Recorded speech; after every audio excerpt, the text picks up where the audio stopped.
Assalamu alaikum everyone and welcome to another episode of Analyze with FPLTC. আজকে game week 2024-2025 এর game week 2 এর আগে আমাদের হচ্ছে পডকাস্ট। আজকে আমরা আসলে মানে এই শোটা শুরু করার আগে ইনফ্যাক্ট আমাদের সবারই আসলে মন খারাপ, যেহেতু আমাদের দেশের আসলে সার্বিক একটা বন্যা পরিস্থিতির অবস্থা খুবই খারাপ। সো এই মুহূর্তে আসলে আমরা আমাদের যারা বন্যা কবলিত অবস্থায় আছে সবার প্রতি সমবেদনা জানাচ্ছি এবং আমরা আশা করি আমরা যেন দ্রুত রিকভার করে উঠতে পারি এবং আমাদের প্রাণহানি জানমালের ক্ষয়ক্ষতি যত সম্ভব কম হয়। যারা ওই পরিস্থিতিতে আছেন তারা যেন মানে দ্রুত ওখান থেকে মানে ভালো বেটার কোনো অবস্থায় যেতে পারেন, তারা যেন নিরাপদ অবস্থানে যেতে পারেন, নিরাপদ কোনো আশ্রয়স্থান থাকলে সেখানে যেতে পারেন। অনেকেই এটা নিয়ে মানে কাজ করছেন বন্যার দুর্গতদের জন্য। সো তারা যেন আসলে প্রত্যেকটা প্রান্তিক মানুষের কাছে আসলে এই মানে তাদের সাহায্যটা নিয়ে পৌঁছাতে পারেন, আমরা আসলে সেই কামনাই করি। তো শুরুতে এই জন্য তাদের কথা বলে স্মরণ করা। আমরা আমাদের মেইন শোতে যাওয়ার আগে এখানে আমাদের আরও দুই একটা কথা বলা একটু গুরুত্বপূর্ণ বলে মনে করি, যে কারণে আসলে আমরা একটুখানি সময় এই ব্যাপারে একটু স্পেন্ড করব, টু বি ভেরি অনেস্ট। আমরা এখানে এফপিএলটিসির সাথে যেই তিনজন আমরা ফাউন্ডিং মেম্বার কাজ করছি এখন পর্যন্ত, তো আমরা বেসিক্যালি সবাই নিজেরা প্রফেশনাল লাইফে ব্যক্তিগতভাবে আমরা সিভিল ইঞ্জিনিয়ার। সো কনস্ট্রাকশন বা হচ্ছে এই বন্যা নদী শাসন এই ব্যাপারগুলোতে আমাদের মোটামুটি একটা একাডেমিক অভিজ্ঞতা বা কাজ করার কিছুটা অভিজ্ঞতা এই সংক্রান্ত কিছু ব্যাপার হওয়াতে আমরা আমাদের জায়গা থেকে কিছু কনসার্ন বা কিছু পয়েন্ট রেইজ করার মানে মনে হলো দরকার। তো আমরা মেইন শোতে যাওয়ার আগে 2-3 মিনিট এটা নিয়ে একটু কথা বলতে চাচ্ছি। আমরা গতকালকে থেকে বা আজকে থেকে আমরা প্রচুর পরিমাণে ইনফ্লুয়েন্সারদের বা প্রচুর পরিমাণে মানুষের আমরা ফেসবুকে ঘুরে বেড়াতে দেখতেছি যে ভারত যেহেতু ফারাক্কাতে 7,350 ফিট উচ্চতার একটা বাঁধ নির্মাণ করে রাখছে, সো বাংলাদেশের এখন উচিত হচ্ছে 40 কিলোমিটার দূরে 7,500 মিটার ফিট উচ্চতার একটা বাঁধ নির্মাণ করা। সো এই ব্যাপারে আসলে মানে এবং এটা আমরা আসলে বুঝে না বুঝে অনেকেই শেয়ার করতেছি। We are not experts. আমরা যেটা মানে করতে পারি যে আমাদের পড়াশোনা বা কাজ করার এক্সপিরিয়েন্সের ভিত্তিতে আমরা শুধু এটুকু বলতে চাই যে আসলে একটা ছোট জিনিস আমরা এখানে ব্যাখ্যা করে যাই। দেখেন, আমরা আসলে বাংলাদেশ ন্যাচারালি ইন্ডিয়ার চাইতে অনেক ডাউন স্ট্রিমে। সো যেহেতু ডাউন স্ট্রিমে ইন্ডিয়ার ফারাক্কাবাদ যদি 7,350 ফিট মানে উচ্চতায় হয়, আর বাংলাদেশ যেহেতু ডাউন স্ট্রিমে আমরা যদি 7,500 ফিট উচ্চতায় একটা মানে বাঁধ যদি আমরা নির্মাণ করি, তো এটা আসলে মানে ফেসবুকে পোস্টটা দেখে শুনতে হয়তো মনে হচ্ছে যে প্রবলেমটা সলভ হয়ে যাবে, বাট ডাউন স্ট্রিমে থাকার কারণে প্রবলেমটা সলভ হওয়ার সম্ভাবনা কম। এটার ব্যাপারে আসলে যথেষ্ট পরিমাণে সায়েন্টিফিক রিসার্চ দরকার আছে। সো এটা মানে আমাদের পক্ষ থেকে এটা আসলে ব্যক্তিগতভাবে আমাদের অনুরোধ থাকবে যে আমরা এই ধরনের ইনফরমেশন আসলে বুঝে বা না বুঝে আসলে শেয়ার না করি। বাঁধ, তারপরে হচ্ছে ড্যাম এবং ব্যারাজ, এগুলো এক একটা মানে এক এক কাজ করে, এক এক রকম ফাংশন আছে। সো আমরা এখন যেহেতু আসলে আমাদের দেশে আমরা প্রচুর পরিমাণে সব দিকে আমরা দেখতে পাচ্ছি বিভিন্ন রকম দাবি দেওয়া উত্থাপিত হয়ে যাচ্ছে, আমরা এই ব্যাপারটা নিয়ে কথা বলার একমাত্র কারণ হচ্ছে দেখা যাবে এটা ফেসবুকে ঘুরতে ঘুরতে এটা একটা গণদাবিতে পরিণত হয়ে যেতে পারে। সো মানে আমার কথা হচ্ছে অবশ্যই ভালো দাবি হলে গণদাবিতে অবশ্যই পরিণত হোক, বাট ইফ ইটস নট, আমরা না বুঝে এই ধরনের মানে দাবি দেওয়ার দিকে হুট করে যেন কখনোই না আগাই। তো আমি এই প্রসঙ্গে আসলে একটু মানে জাস্ট আমি তো একা বলে গেলাম, এই প্রসঙ্গে জামি বা শায়ানের কোনো মতামত থাকলে শুনে নেব, এরপরে আমরা আমাদের মেইন শোতে ঢুকে যাব। সো জামিকে দেখা যাচ্ছে, জামি এই ব্যাপারে কোনো আছে কিনা, মন্তব্য আছে কিনা? জামি মিউট। জি, মন্তব্য বলতে ভাই ওই ইস্যুটা যেহেতু আপনি বলছেন ওটাতে আমি আর না আগাই, যেহেতু অনেকে যারা না বুঝে বলতেছে হয়তো আস্তে আস্তে জিনিসটা মানুষের সামনে চলে আসবে আসলে কোনটা ফলপ্রসূ হবে কোনটা হবে না। বাট আমার কাছ থেকে যেটা আর্জি থাকবে যে সব যত ইস্যুই আছে, পলিটিক্যাল ইস্যু বলেন বা আমাদের সায়েন্টিফিক ইস্যু যাই আছে না কেন, সবগুলো ঊর্ধ্বে যে মানুষগুলো এফেক্টেড হচ্ছে, আমরা যেন যার যার জায়গা থেকে তাদেরকে হেল্প করি, ওটাই যেন ফার্স্ট কনসার্ন বা ফার্স্ট ইস্যু হওয়া উচিত আমাদের সবাইকে। এটাই বেশি বেশি ওইটাই মানুষের কাছে শেয়ার করা বা ওইগুলো। পদক্ষেপ নেওয়া। সেটাই আমাদের আমাদের উচিত হচ্ছে যে যত যত রকম হেল্পলাইন আছে আর সেগুলো সবার কাছে পৌঁছে দেওয়া, এবং সবাইকে মানে যারা সবাই যাতে সেফ থাকে এবং এবং সাবধানে থাকে, এবং এই দুর্যোগ থেকে যাতে বেরিয়ে আসতে পারে এটার জন্য উপরওয়ালার কাছে প্রার্থনা করা।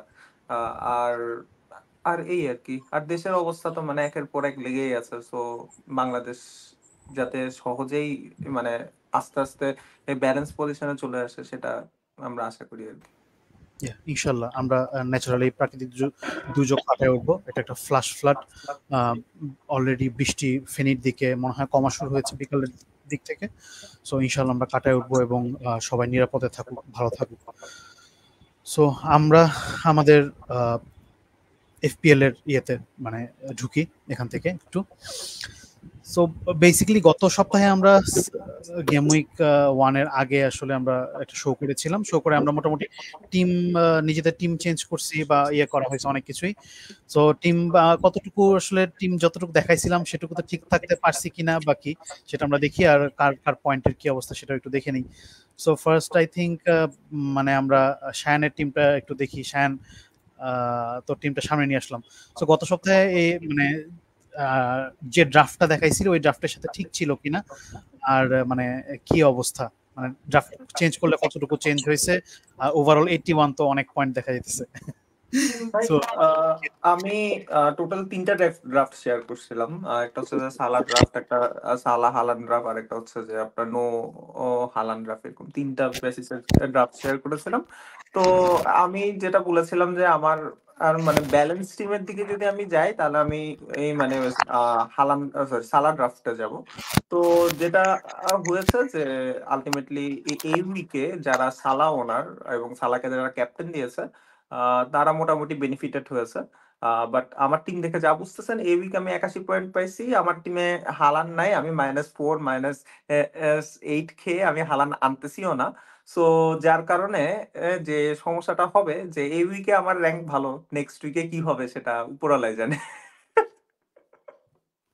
বাট এমনিতে টিমের দিকে তাকালে মানে মোটামুটি সবাই রিটার্ন দিয়েছে। এটা একটা পজিটিভ জিনিস। 3-4টা প্লেয়ার রিটার্ন দেয় না, সেটা হচ্ছে এজে, জাও পেড্রো, সোলাঙ্কে আর ইজ্যাক 5 পয়েন্ট, ওটা রিটার্ন হিসেবে ধরা যায়। আমরা যখন ম্যাচ বাই ম্যাচ অ্যানালিসিসে আসবো তখন আমরা অ্যাকচুয়ালি গবেষণা করবো কেন এসব প্লেয়ার রিটার্ন দেয়নি। ওকে ওকে নাইস। সো আমরা এরপরে আসলে একটু নেক্সট জামি টিমটা দেখে নিই। আমরা আমাদের আসলে টিপিক্যালি আমরা যেভাবে শো করতাম গত বছরগুলোতে আমরা যেভাবে শো করেছি, এই বছর থেকে আমরা শো এর একটুখানি সিস্টেমেটিক চেঞ্জ নিয়ে আসছি। সেটা হচ্ছে আমরা বেসিক্যালি দেখা যেত প্রচুর ডেটাবেজ অ্যানালাইসিস করতাম। সো এই বছর থেকে আমরা আসলে আমাদের টিম এবং আমাদের টিমের বেসিসে আমাদের ট্রান্সফার প্ল্যান এবং সেই বেসিসে আসলে আলোচনাগুলো করার চেষ্টা করব। সো এই জন্য আমরা প্রথমে আমাদের টিমগুলো দেখা নিচ্ছি। জামি গত মানে উইকে আসলে তো ড্রাফট দেখতে পাই নাই। সো সালা নাই, ক্যাপ্টেন ছিল ইসাক, পয়েন্ট যথেষ্ট কম আসছে। সো মানে কি অবস্থা, সালার ব্যাপারে কোনো প্ল্যান আছে না থাকবে এরকমই থাকবে?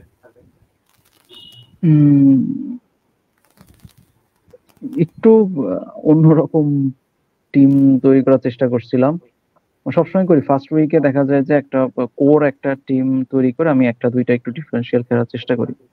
নর্মালি লাস্ট কয়েকটা সিজনে হিট করলেও এই সিজনে করে নাই। আমার একটা স্পার্সের উপরে আমার একটু ফোকাস বেশি দেওয়া হয়ে গেছিল একটা ম্যাচের উপরে। এক্সপেক্ট করছিলাম যে হ্যাঁ ওই ম্যাচে হয়তো, শুধু আমি না সবাই এক্সপেক্ট করছিল যে হ্যাঁ ওই ম্যাচে হয়তো একটু বেশি গোল হবে, এবং সেখানে যেই 3টা প্লেয়ার উপরে রিটার্ন গুলো পাওয়ার সব থেকে বেশি সম্ভাবনা ছিল তাদেরকেই টার্গেট করে টিম তৈরি করছিলাম। যেহেতু সাকা জটা মোটামুটি সবার টিমেই ছিল, সালার বদলে আমি সেখানে সন একটু ডিফারেন্সিয়াল আনার চেষ্টা করছিলাম, ওটা হয় নাই, সেদিক থেকে পয়েন্ট একটু কম আসছে। সালার বিষয়ে প্ল্যানটা আসলে সামনে যখন কথা বলবো আসলে চলে আসবে, বাট হ্যাঁ সালাকে নিয়ে একটা প্ল্যান আছে, এই উইকে না হয়তো নেক্সট। ওকে, সো আমরা নেক্সট আমার টিমে যাই। আমি গত গেম উইকে 2টা ড্রাফট শেয়ার করছিলাম, 2টা ড্রাফটের মধ্যে একটা তো আমি আসলে ফাইনালি থাকতে পারিনি। সো যেটা হয়েছে আমি সালা এবং হালেন দুজনকে রাখছিলাম, কিন্তু আমার মিডে আমি লিভারপুলের মানে ট্রিপল আপ করছিলাম, আমি সোবোসলাই রাখছিলাম। পরে আমার কাছে লিভারপুলের ফিক্সচার দেখে মনে হলো যে লিভারপুলের ক্লিন শিট রাখার একটা ভালো সম্ভাবনা আছে। আমি ডিফেন্সে খুব বেশি স্পেন্ড করতে চাচ্ছিলাম না, যে কারণে লিভারপুলের একটা ডিফেন্স কোয়ানসা 4.5 দিয়ে নিয়ে আসছিলাম। I thought he might be an asset, but ultimately 45 মিনিটসে সাব হয়ে আমাকে সে তার মানে কতটুকু পরিমাণ সে অ্যাসেট এটা আমাকে বুঝাই দিছে। আর যেটা হয়েছে সোবোসলাইকে আমি বাদ দিয়ে ভাবছিলাম যে কুদুসকে নিয়ে আসি। কুদুস আমার একটা মানে ডিফারেন্সিয়াল পিক ছিল, হুইচ অ্যাকচুয়ালি ডিডন্ট কিক। আমি খুব আশাবাদী ছিলাম মিনতেকে নিয়ে। মিনতে ফার্স্ট মানে ইয়েতে যতক্ষণ সে পিচে ছিল ততক্ষণ সে খুব ভালো খেলছে, অ্যাসিস্ট দিছে, কিন্তু ইনজুরিতে আউট হয়ে গেল। এখন আমার প্রবলেম যেটা দাঁড়াইছে সেটা হচ্ছে আমার মিনতে ইনজুর হয়ে গেল, আমার বারকো তো হচ্ছে গিয়ে স্টার্ট করে নাই, এবং আমার কোয়ানসা গত গেম উইকে সাব হয়ে গেছে। সো বেসিক্যালি আমার 3টা আউটফিল্ড প্লেয়ার মানে আমি মানে অকেজো হয়ে গেছে হুট করে, মানে কোনো ধরনের কোনো ইয়ে ছাড়া। আমার মেইন প্রবলেম হয়ে দাঁড়াইছে এইটা। সো আজকের আলোচনা থেকে আমি এটাও মানে একটা ইয়েতে যাওয়ার চেষ্টা করব। এখন পর্যন্ত আমার যে বাকি যে আউটফিল্ড প্লেয়ারগুলো আছে সে আউটফিল্ড প্লেয়ারগুলো ফিট এবং সবাই স্টার্টার। সো স্টার্টিং নিয়ে আমার তেমন কোনো প্রবলেম নাই, কিন্তু বাকি যে 3টা প্লেয়ার এইটাকে আসলে আমার কিছু করা উচিত কিনা সেটাই আলোচনার মাধ্যমে আস্তে আস্তে আমরা মানে ফরওয়ার্ড করার চেষ্টা করব আর কি, বের করার চেষ্টা করব। সো আমরা গত মানে ইয়ের যদি হচ্ছে আমরা গত রেজাল্ট গুলো যদি আমরা দেখে নিই আই থিঙ্ক, এবং আমরা ওইটার বেসিসে যদি আলোচনাটা শুরু করি তাহলে মেবি আমাদের জন্য একটু বেটার হয় আলোচনাটা করতে। তো যেহেতু মাত্র এক গেম উইক গেল, সো এই ক্ষেত্রে আসলে আমরা অনেক বেশি ডেটা মানে খুব বেশি এতে যাব না। আমরা ডেটা যদিও গ্যাদার করে রেখেছি, স্লাইড প্রিপেয়ার করা আছে, লাগলে আমরা আলোচনা ভিত্তিতে লাগলে আমরা ওখানে চলে যাব। সো আমি first Manchester United and Fulham এই ম্যাচের একটু ইয়েতে যাই। প্রথম যেটা প্রশ্ন থাকবে, ম্যানচেস্টার ইউনাইটেড ক্লিন শিট রাখছে, এটা বা হচ্ছে এই ম্যাচের এই রেজাল্টটা এক্সপেক্টেড ছিল কিনা, এইটা হচ্ছে আসলে একটু শায়ানের কাছে যাই প্রথমে, যে শায়ান এক্সপেক্টেড ছিল কিনা, বা প্লেয়ারদের ব্যাপারে কার ব্যাপারে কোনো কিছু বলার আছে কিনা, আলাদা করে চোখে পড়া বা অ্যাভয়েড করা এই রিলেটেড। ভাই টু বি অনেস্ট এক্সপেক্টেড ছিল না। আমরা আমরা আমরা অ্যাকচুয়ালি ফুলহামের কাছ থেকে অনেক অ্যাটাকিং প্লে আশা করেছিলাম, এবং ইউনাইটেডের ডিফেন্সের যে অবস্থা, যেহেতু তাদের ফিট প্লেয়াররা ছিল না, ডিলিট এখনো আসেনি, এই তো সব মিলিয়ে আমি আশা করেছিলাম হয়তো ক্লিন শিট হয়তো রাখবে না, হয়তো 1-1 ড্র হবে, বা ফুলহাম অবশ্যই গোল করবে। কিন্তু সারপ্রাইজিংলি এই ইউনাইটেড ক্লিন শিট রেখেছে, এবং বলা যায় ডিফেন্সিভ দিকে যদি তাকায় তারা কিন্তু খারাপ খেলে না, ভালোই খেলছে। আর ফুলহাম খুব একটা অ্যাটাক করতে পারে না, তাদের যেহেতু নতুন প্লেয়ারদেরকে তারা ইন্টিগ্রেট করছে সিস্টেমের মধ্যে, যার কারণে একটু মানে মনে হয়েছে যে একটু জড়তা আছে খেলার মধ্যে। আর মুনিস একদম পুরো ম্যাচে মানে একদম নীরব ছিল। তো স্মিথ্রো ভালো খেলেছে। স্মিথ্রো যতক্ষণ ধরে মাঠের মধ্যে ছিল আন্দ্রেস ডিপে ছিল, এবং স্মিথ্রো যখন সাব হয়ে গেছে তখন আবার আন্দ্রেস স্মিথ্রোর জায়গায় খেলেছে। তো ও বোঝা যাচ্ছে যে স্মিথ্রো ও 60 মিনিট 60 থেকে 70 মিনিটে বেশি খেলবে না। ওকে মানে যেহেতু সে ইনজুরি প্রোন একটা প্লেয়ার, আর তাদের যেহেতু প্লেয়ার আছে, তো আমার মনে হয় স্মিথ্রো স্টার্ট করবে, একটা ভালো অপশন হবে। আর ইউনাইটেডের দিকে যদি তাকাই, আমি মনে করি ব্রুনো ওয়ার্নারদের হতাশ হওয়ার কিছু নেই। ব্রুনো মানে খুব ভালো খেলেছে, সে 2টা বিগ চান্স মিস করেছে, যার কারণে সে মানে পুরা মানে 2টা গোল অ্যাকচুয়ালি সে করতে পারতো। আর আরেকটা কথা, তাদের যে 5.5 মিডটা আছে ভাই, নামটা ঠিক মনে পড়ছে না, বারবার আমি ভুলে যাই তাদের। দিয়ালো আমার দিয়ালো আমার আমাদ আমার আমাদ হ্যাঁ হ্যাঁ, আমার আমাদ। তো আমাদের এর যে কাহিনী সেটা হচ্ছে যে যেহেতু গারাঞ্চো স্টার্ট করেনি সেই জন্য আমাদ খেলেছে। আমার মনে হয় গারাঞ্চো নেক্সট ম্যাচ থেকে স্টার্ট করলে আমাদ বেঞ্চ হয়ে যাবে। আর গারাঞ্চো ও মাঠে নেমে অনেক ভালো খেলেছে। I think he will be a great prospect. 6.5 মিলিয়নে খুব ভালো একটা অপশন। আর ডিফেন্সে মাজারাউরির দিকে আমরা তাকাতে পারি, বাট আমি মনে করবো অনেকেই দেখছি যে কোয়ানসার জায়গায় এই উইক মাজারাউরিকে নিয়ে এসেছে, বাট আমার কাছে মনে হয়েছে সেটা একটু মানে অনেকটা নিজার্ক রিয়াকশন। কারণ একটু দেখা উচিত তাকে কিভাবে কি খেলায়, বিকজ ওই পজিশনে শ আছে, তো শ আসলে শকে যদি খেলায় তাহলে মাজারি কই যাবে, আদৌ মানে কে ফার্স্ট চয়েস সেটা আমরা অ্যাকচুয়ালি জানি না। তো সেটা নিয়ে আমি বলবো মাজারির ব্যাপারে হোল্ড। এই ওকে, আচ্ছা আমি হচ্ছে মানে একটা মানে দুই একটা ব্যাপারে একটু ইয়ে করতে যাচ্ছিলাম। আচ্ছা ওই যে স্ট্রাইকার যে ছিল জার্সি মনে হয় না, তাই না? হ্যাঁ হ্যাঁ হ্যাঁ হ্যাঁ হ্যাঁ এখন ওর স্টার্ট করার পসিবিলিটি কেমন? কারণ আমার ও স্টার্ট করার পরে আমরা দেখছি যে ব্রুনোর পজিশন চেঞ্জ হয়ে গেছে। চেঞ্জ হয়ে গেছে, হ্যাঁ ডিপে চলে গেছে। তো সেই হিসেবে আমার কাছে মনে হচ্ছে যেহেতু ইউনাইটেড নতুন কোনো স্ট্রাইকার আর মানে সাইন করছে না, এবং ট্রান্সফার মার্কেটে এরকম কিছু শুনছিও না, এবং জিরজেক এর ফর্ম খুব ভালো, ও সে আগের এর ক্লাবে খুব ভালো খেলতো। তো আমার কাছে মনে হয় সে স্টার্ট করবে, বিকজ র্যাশফোর্ডকে নাম্বার 9 বা ব্রুনোকে ফলস 9 খেলানোর থেকে একটা প্রপার স্ট্রাইকারকে নিয়ে খেলালে মানে তাদের টিম স্ট্রাকচারটা বেটার হয়। তো সেই হিসেবে আমার কাছে মনে হয় নেক্সট ম্যাচে জিরকে স্টার্ট করবে, এবং সে স্টার্ট করলে আমার মনে হয় ব্রুনো একটু ডিপে খেলবে। আচ্ছা, so আমার মনে হয় আমরা ইন দ্য যদি ফিউচার ওদের এটাই মনে হয় প্ল্যান, ব্রুনো নাম্বার 10 বা ডিপে খেলা। হুম এটা মনে হয় ফিক্স না যে ও নাম্বার 9 বা ফলস পজিশনে খেলবে, এটা মনে হয় না ফিক্স পজিশন। তো এই বিগ চান্স গুলো হয়তো ওর কাছে সামনে ওরকম নাও আসতে পারে। ওকে, সো এই জায়গাতে হচ্ছে আমরা একটু ইয়েতে যাই। আমি হচ্ছে মানে ফিকচার টিকারটা সামনে নিয়ে আসলাম ইচ্ছা করি। আমাদের ফুলহ্যাম অ্যাসেট যারা আমরা আসলে নিছি, স্মিথ্র বা আন্দ্রেস যারা নিছি, স্মিথ্রোর গতদিনের খেলা আমার কাছে ভালো লাগছে। সো স্মিথ্রো কি আমরা আসলে কন্টিনিউ করব? মানে কি মনে হয় এটা হচ্ছে এক লং টার্ম হিসেবে, মানে নাকি আন্দ্রেসের দিকে, যারা এখনো স্মিথ্রো বা আন্দ্রেস কাউকে নেয় নাই, এই দুজনের মধ্যে থেকে একজন পিক করলে কি আন্দ্রেসের দিকে যাবে মিনিটি এর কারণে? কি মনে হয়? এটা হচ্ছে একটা ব্যাপার। আর স্মিথ্রো যদি মেইন টিমে থাকে তাহলে হচ্ছে মানে ওকে নিয়ে আতঙ্কিত হওয়ার কোনো কারণ আছে কিনা, মানে খেলা দেখে এরকম কিছু মনে হয়েছে? আমি হ্যাঁ হ্যাঁ, জামি হোসেন।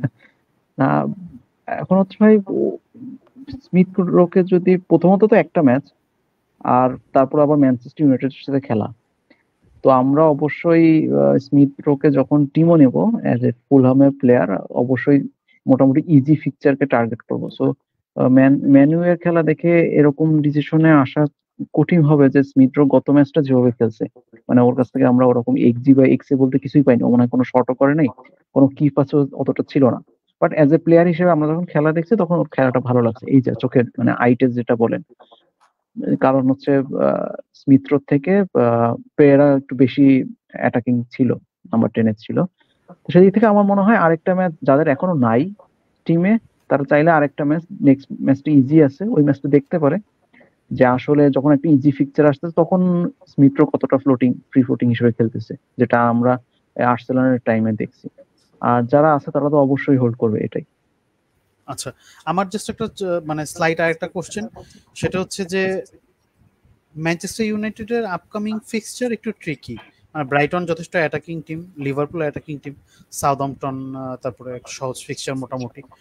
সো মানে এর মধ্যে কি আসলে ম্যানচেস্টার ইউনাইটেডের ডিফেন্ডার, মানে হ্যাঁ অনেকে তো মানে কোয়ান্সার দিকে চলে গেছে, সো বাট এর মধ্যে কিন্তু ম্যানচেস্টার ইউনাইটেড ডিফেন্ডার পিক করার মানে কোনো ইয়ে আছে কিনা, প্রয়োজন আছে কিনা?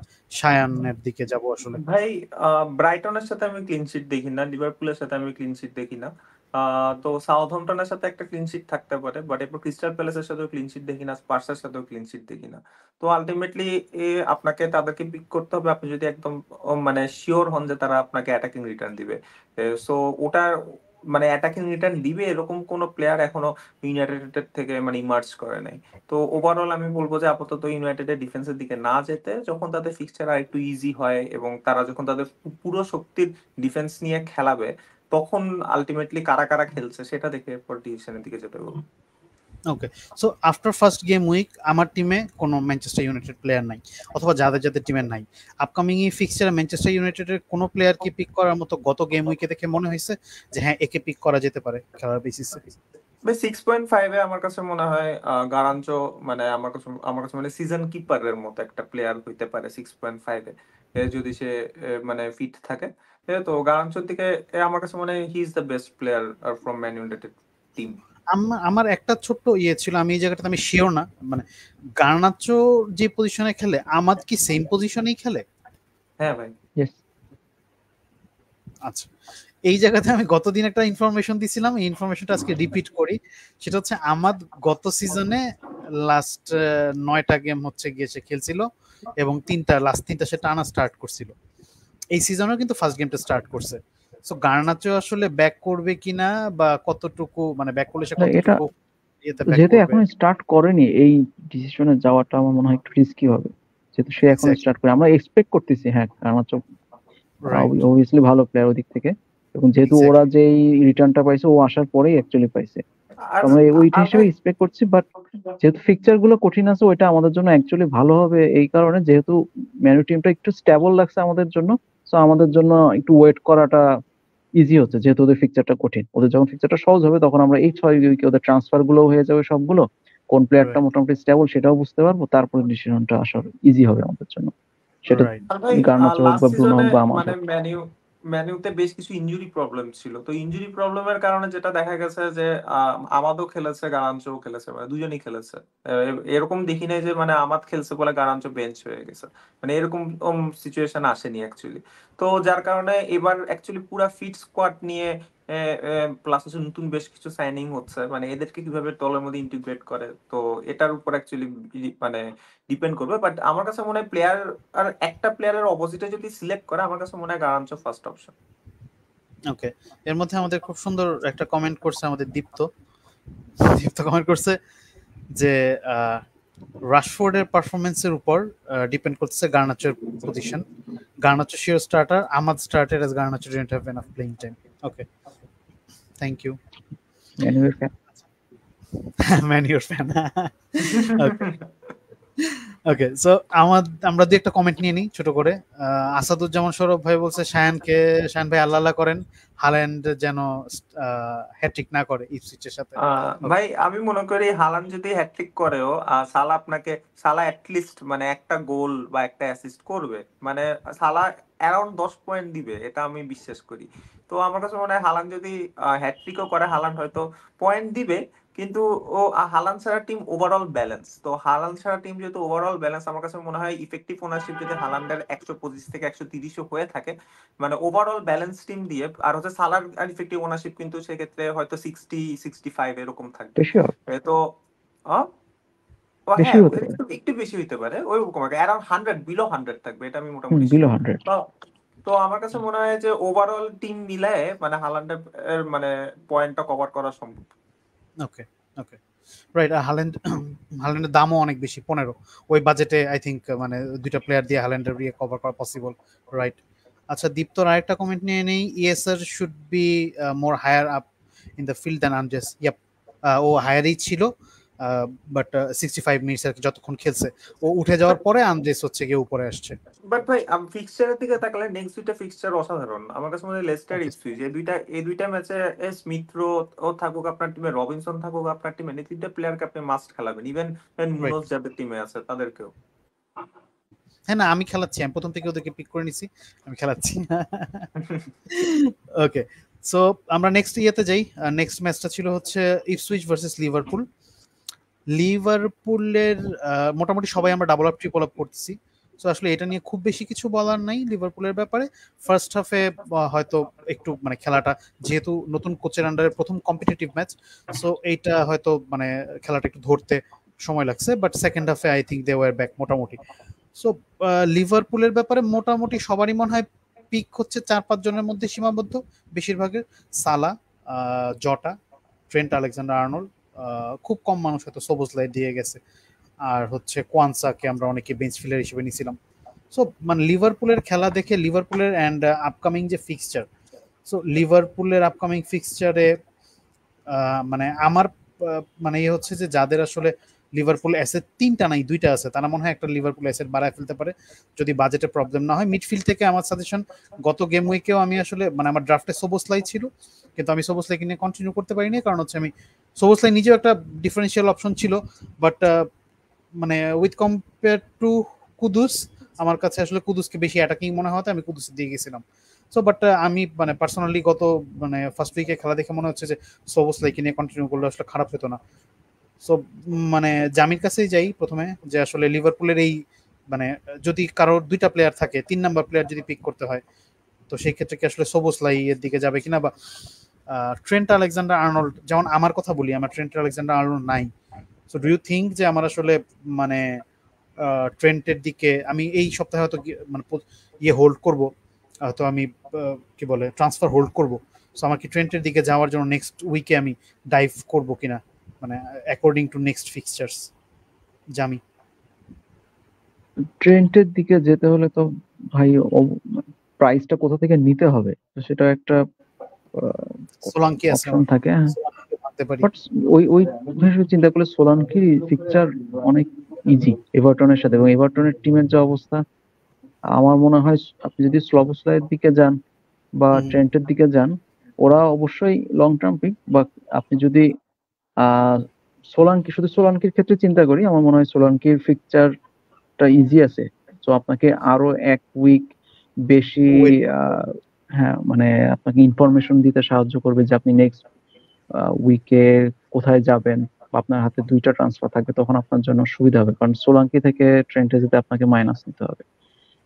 আপনি যদি প্লেস টু প্লেস ট্রান্সফার করেন, লাইক স্লবসলাই, ধরেন যে কারো হয়তো মিডে 7-6 এর কোনো প্লেয়ার আছে যেটাকে হ্যাঁ যে কুদুস, আপনি হ্যাঁ কুদুস থেকে আমার মনে হয় স্লবসলাই যেতে পারেন যদি আপনি অ্যাকচুয়ালি লিভারপুলের দিকেই যান। সালাতে যাওয়ার যদি কোনো প্ল্যান না থাকে, থার্ডটা যদি আপনি ফিক্স করতে যাচ্ছেন যে আমি সালাতে যাব না, বাট আমার একজন থার্ড লিভারপুল প্লেয়ার লাগবে, সেক্ষেত্রে সবসলাইটা পিক হতে পারে। বাট বেস্ট টিমের ক্ষেত্রে আপনি সবসময় বেস্ট পিকটা চুজ করাই ভালো। বাট সবসময় আমার মনে হয় নাম্বার 10 এ অনেক ভালো, অনেক মানে সব থেকে বেশি মনে হয় শর্ট অন টার্গেট ওরই ছিল। ওই দিক থেকে আমার মনে হয় সবসলাই ভালো পিক।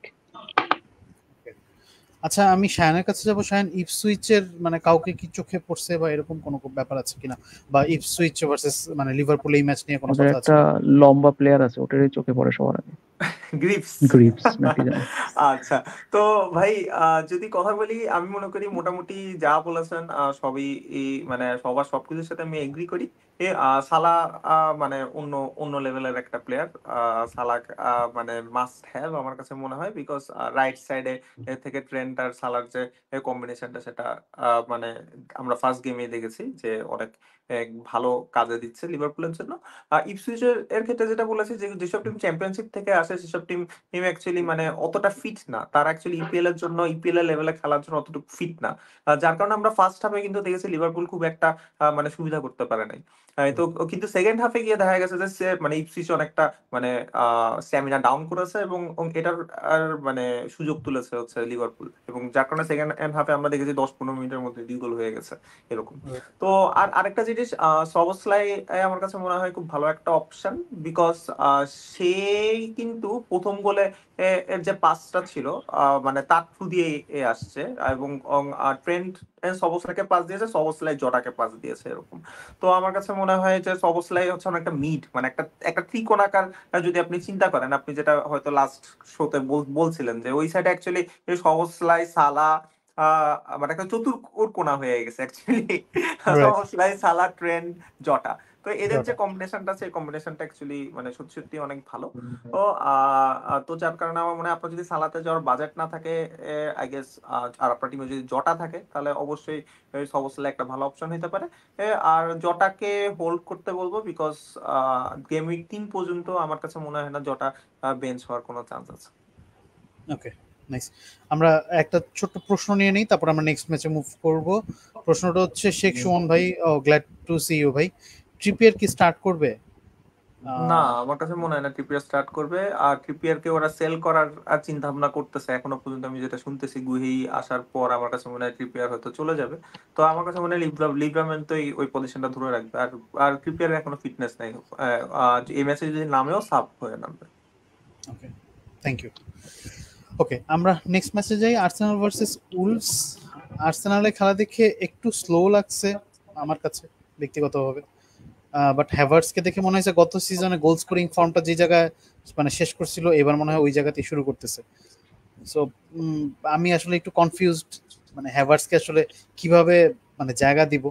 আর হ্যাভার্টসকে টিমে জায়গা দিলে তাহলে আসলে হাল্যান্ড, হ্যাভার্টস এরকম যদি মানে আরো মানে হেভিওয়েট ফরওয়ার্ডস থাকে, তাহলে পিছনে টিম কিভাবে হবে, ট্রেন্ট আলেকজান্ডার আর্নল্ড বা কিভাবে আসবে, আমি আসলে বুঝতেছি না। সো মানে আর্সেনাল অ্যাটাকের ব্যাপারে কোনো কথা আছে কিনা, বা কিভাবে আসলে তাদেরকে আমরা মানে ইয়ে করতে পারি, অ্যাকোমোডেট করতে পারি। অবশ্য সামনে ফিক্সচার একটা ব্যাপার, ফিক্সচার খুব একটা মানে সুবিধাজনক না আর্সেনালের আপকামিং ফিক্সচার। সো আমরা ফিক্সচারটা সামনে রাখলাম। সো আমি আসলে শায়ানের দিকেই যাই প্রথমে, পরে জামির দিকে যাব, একই জিনিস। ভাই ওভারঅল যদি চিন্তা করি আমার কাছে হ্যাভার্টস খুব ভালো পিক লেগেছে আমার কাছে মনে হয়। আর্সেনাল থেকে যদি কোনো প্লেয়ার আপনি যদি সাকা খেলতে না যেতে পারেন তাহলে আমার কাছে মনে হয় অনেকেরই এই ওয়াটকিন্সে যাওয়ার প্ল্যান আছে, অনেকে হয়তো সোলাঙ্কি আছে, সোলাঙ্কি থেকে হ্যাভার্টস যাওয়া ইজি। তারপর ইজ্যাক থেকেও হ্যাভার্টস যাওয়া ইজি। তো আমার কাছে মনে হয় হ্যাভার্টস একটা মানে সিজন লং একটা পিক হইতে পারে, বিকজ তার খেলা সত্যি সত্যি অনেক ভালো ভালো মানে। এবং আমার কাছে মনে হয় না হেসুস মানে তার প্রতি কোনো চ্যালেঞ্জে আসবে, বিকজ আমরা দেখেছি হেসুস মাঠে নামার পরও হ্যাভার্টস পিচে ছিল। তো Havertz is a great pick. আর হচ্ছে যে আর আপনি যদি সাকার খেলা দেখে থাকেন তাহলে সাকার খেলা যদি আপনি দেখেন, সাকা কিন্তু ওয়াইডে শুরু করলেও ও মানে যত ম্যাচ মানে প্রত্যেকটা বল যখন আসছিল ও সবসময় কিন্তু সাকার দিকে আসছিল, বিকজ সে সেন্টারে এসে বারবার বক্সে ঢুকে যাচ্ছিল। So I think Saka is a great option. আর ডিফেন্সের দিকে যদি আমি চিন্তা করি, ডিফেন্সে এখনো বলা যাচ্ছে না, সালিবার আর বেস লাইন বোনাস অনেক বেশি ছিল। সো আমার কাছে মনে হয় বোনাস পেলে গ্যাব্রিয়েলের থেকে সালিবা বেশি পাবে, বাট গোল থ্রেট গ্যাব্রিয়েলের বেশি। আর মিডের মধ্যে তারা মোরেনোকে কিনছে, তো সেই হিসেবে মানে পার্টের থেকে মোরেনো একটা আপগ্রেড। তো আমার কাছে মনে হয় আর্সেনাল টিম আরো বেটার হবে। সো ফিক্সচারের দিকে যেহেতু আমরা তাকাচ্ছি, ফিক্সচারের দিকে যদি আমরা দেখি, আমার কাছে মনে হয় আর্সেনালের ফিক্সচার আর ভালো হবে গেম উইক 6 থেকে। যারা হচ্ছে যে গেম উইক 6 এ ওয়াইল্ড কার্ড খেলা আর প্ল্যান করছে, তারা আমার কাছে মনে হয় চোখ বন্ধ করে আর্সেনাল ট্রিপল আপ করতে পারবে গেম উইক 6 থেকে। ওকে, জামির কি এর সাথে অ্যাড করার কিছু আছে আর্সেনালের ব্যাপারে? না, মোটামুটি শায়ান যা বলছে ওটাই। আচ্ছা যেহেতু পিকচার কঠিন আছে, আপাতত এখানে আসলে ওইদিকে যাওয়ার মতো সিচুয়েশন নাই। আচ্ছা, আর্সেনালের সাথে উলফসেরই খেলা ছিল, আমরা তো আর্সেনালের খেলা দেখছি, উলফসের খেলা কি কেউ দেখছি? আচ্ছা, উলফসের আর্সেনাল খেলা খেলা দেখলে হ্যাঁ আচ্ছা, উলফসের খেলা দেখছি কিনা এটা জানতে চাওয়ার কারণ হচ্ছে উলফসের স্ট্রাইকার মানে কুনহা, সে হচ্ছে গিয়ে কুনহা গত সিজনে বেশ ভালো খেলছিল। কুনহা কি এই সিজনে মানে ফিক্সচার ওদের ট্রিকি ফিক্সচার মানে মোটামুটি। আর কুনহার যেটা ব্যাপার ছিল, আমরা ওকে মানে এরকম কোনো কিছু দেখি নাই যে মানে ছোট টিমের সাথে খেলে, বড় টিমের সাথে মানে একদম ভালো খেলে না, এরকম ছিল না ব্যাপারটা। সে মাঝারি টিম এবং মানে ছোট টিম সবার সাথেই সে ভালো খেলতেছিল। 6 মিলিয়নে কুনহা কি ফার্দার মানে কনসিডার করার মতো কোনো অপশন হইতে পারে কিনা, as we are getting to know যে আসলে ভালো ভালো সব প্লেয়ারের দাম অনেক বেশি এবং ডিফেন্সে তো আমরা বড় প্লেয়ার অ্যাকোমোডেট করতে পারতেছি না যদি আমরা সব মিডফিল্ড এবং স্ট্রাইকারে সব 7-8 মিলিয়নের প্লেয়ার দিয়ে ভরায় ফেলি। সো কুনহা কোনো অপশন হইতে পারে কিনা, গত দিনে খেলা দেখে এরকম কিছু মনে হয়েছে কিনা আর কি। মানে গত সিজন তো সে ভালো খেলছে, গত দিনে খেলা দেখে স্পেসিফিকলি কোনো কিছু মনে হলো কিনা? ভাই উলসের ফিক্সচার সুবিধার না, আমার কাছে মনে হয় না গেম উইক মানে 6 এর আগে তাদের প্লেয়ার কনসিডার করার মতো কিছু আছে। আমার কাছে মনে হয় লাস্ট একটু সিজনে সময় তাদের লাগবে। গোল পারফরমেন্স খুবই খারাপ ছিল, মনে আছে? একদমই এবং গোল ছিল না তাদের। মানে রাইট, মানে শেষের দিকে উলস আমরা হচ্ছে কুনহাকে বরাবরই পাইছিলাম। এরকম যে তারা অ্যাকচুয়ালি গোল করতে স্ট্রাগল করে। এটা এটা আমাদের থেকে ভালো আর কেউ জানবে না। আমরা রাইট। আমরা উলসের প্লেয়ার নিয়ে উলফসকে নিয়ে অনেক হ্যাঁ অ্যানালাইসিস করছি। True true. না ওই বাট ওর উলসের ক্ষেত্রে ব্যাপারটা যেটা ছিল আমার, সেটা হলো যে ওদের ডিস্ট্রিবিউশন হয়ে যায় না আর কি, পয়েন্ট ডিস্ট্রিবিউশন খুব বেশি হয় না। এটা বেসিক্যালি ওই যে কুনহার দিকেই যাইতো। আর মাঝে মধ্যে পেনাল্টি পেলে গত সিজনে সারাবিয়া নিছে। Okay fine, Wolves done. আমাদের আসলে উলফস এমন কোনো টিম না। আচ্ছা, এভারটন ভার্সেস ব্রাইটন। অ্যাওয়েতে ব্রাইটন 3-0 জিতছে। I expected Minteh to be there for some more minutes, কিন্তু আসলে ইনজুরিতে তো ইয়ে হয়ে গেল। কনকাশন ছিল ভাই, মাথার মধ্যে বাড়ি খাইছে, তো এই জন্য মানে কনকাশন সাব করা লাগছে। এবং but good news is press conference হয়েছে ব্রাইটনের, এবং কোচ বলেছে যে নো ডাউট মানে সে স্টার্ট করবে। ওকে, এখন এই জায়গাতে আমার হচ্ছে একটা প্রশ্ন আছে, সেটা হচ্ছে ব্রাইটন রিসেন্টলি 2টা প্লেয়ার পারচেজ করছে। একটা প্লেয়ার হচ্ছে গিয়ে রাইট উইং এবং ক্যাম হিসেবে খেলতে পারলে, রুটার প্রবাবলি যে লিডসে ছিল। আরেকটা প্লেয়ারের নাম আমি ভুলে গেছি, যে বেসিক্যালি মনে হয় ফরওয়ার্ডে এরকম কোথাও খেলে। সো মানে হাউ ডু ইউ সি যে আসলে ওরা আসলে জোয়াও পেদ্রো যাকে 5.5 আমরা পাইছি এবং মিন্তে যাকে আমি 5.5 দিয়ে পাইছি, এই ব্যাপারটা আসলে মানে এদের দুজনের জায়গা কি হয়ে যাবে কিনা। আর একই সাথে দীপ তো মাত্র আরেকটা মানে কমেন্ট করছে, কমেন্ট থেকে আমি আসলে নামটা পিক করতেছি। দীপ তো বলছে মিতোমা পুরো আন্ডার দ্য রেডার যাচ্ছে, he played really good. Completely agree with you, but আমার কাছে যেটা মনে হয়েছে যে মানে মিতোমা গত সিজনটা স্পেশালি মিতোমা স্টার্টেড রিয়েলি ওয়েল, কিন্তু কিছুদিন যাওয়ার পরে মানে টায়ার্ড হয়ে গেছিল। তো এই আমরা মিতোমার এই ব্যাপারটা আমরা দেখছি যে মিতোমা সিজনটা স্টার্ট করে ভালো, টানা কয়েকটা গেম উইক যাওয়ার পরে সে আস্তে আস্তে মানে হি স্টার্টস গেটিং টায়ার্ড। তো এই জন্য আমি আসলে মিতোমার দিকে আমি পার্সোনালি ড্রিভেন না, বাট মিনতে এর দিকে একটু ইয়ে ছিল। সো যেটা বলছিলাম শ্যান, সেটা হচ্ছে যে দুইটা না সরি জামির দিকে আসলে কোশ্চেনটা থ্রো করলে ভালো হয়। জামি আমাদের মধ্যে মানে ব্রাইটন ফ্যান। হ্যাঁ ব্রাইটন ফ্যান, আমাদের মধ্যে ব্রাইটন সম্পর্কে তার নলেজ বেশি। সো জামি মানে ডু ইউ থিঙ্ক যে আসলে এই মিনতে আর হচ্ছে মানে জোয়া পেদ্রো এদের মানে পজিশন হচ্ছে ইয়ে আন্ডার দ্য থ্রেট হইতে পারে নতুন ট্রান্সফারের কারণে? একটা জিনিস মনে রাখতে হবে, যে উইঙ্গারটাকে ব্রাইটন কিনছে সেটা কিন্তু ব্রাইটনের রেকর্ড ট্রান্সফার ফি 40 মিলিয়ন দিয়ে কিনছে, ওই পজিশনেই মিনতে খেলতেছে। তিনটা পজিশনে প্লেয়ার কিনছে, বার্গোর পজিশনে প্লেয়ার কিনছে, মিন্টের পজিশনে প্লেয়ার কিনছে, জাও পেড্রোর পজিশনে প্লেয়ার কিনছে। মোটামুটি আমরা যে তিনটা প্লেয়ারকে সবাই টার্গেট করছিলাম বা নেক্সট কয়েকটা গেম উইকে টার্গেট করবো বলে ভাবছি, মোটামুটি তাদের পজিশনে একটা করে খুব বড় বড় অ্যামাউন্টে ট্রান্সফার করা হয়েছে। তো যেহেতু একটা ম্যাচ গেছে, ওরকম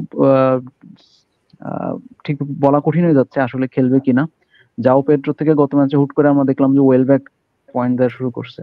জাও পেড্রো থেকে ওয়েলব্যাক বেশি অ্যাটাকিং ছিল, মেইনলি অ্যাটাকিং মিতোমাই সবচেয়ে বেশি ছিল, ওই অনেকগুলো 1-to-1 চান্স পাচ্ছিল। সেদিক থেকে আমার মনে হয় ব্রাইটনের যে কোনো প্লেয়ারের দিকে যাওয়ার আগে একটু চিন্তা ভাবনা করে যেতে হবে যে হ্যাঁ যে কোনো প্লেয়ারের টাইম কম পাওয়ার পসিবিলিটি আছে, সেটা 60 মিনিটস আমার মনে হয়। যেটা মিন থেকে কথাই বলেন বা জাও পেড্রো বলেন, ওয়েলব্যাক বলেন, মিতোমা বলেন, যে কোনো মিতোমার সম্ভাবনা একটু কম আমার মনে হয়, কারণ ওর পজিশনে প্লেয়ার ওরকম নাই। তো সেদিক থেকে মিনতে যদি আপনাদের যারা টিমে আছে, আমার মনে হয় ভাই মিনতে এখনো পর্যন্ত ভালো চয়েস। বাট যদি দেখি যে না টাইম আস্তে কমতেছে বা ওর পারফরমেন্সটা ভালো না, তাহলে তখন হয়তো আমরা শিফট করতে পারবো। বাট এখন পর্যন্ত মনে হয় না কনফার্মলি কিছু বলা যাচ্ছে।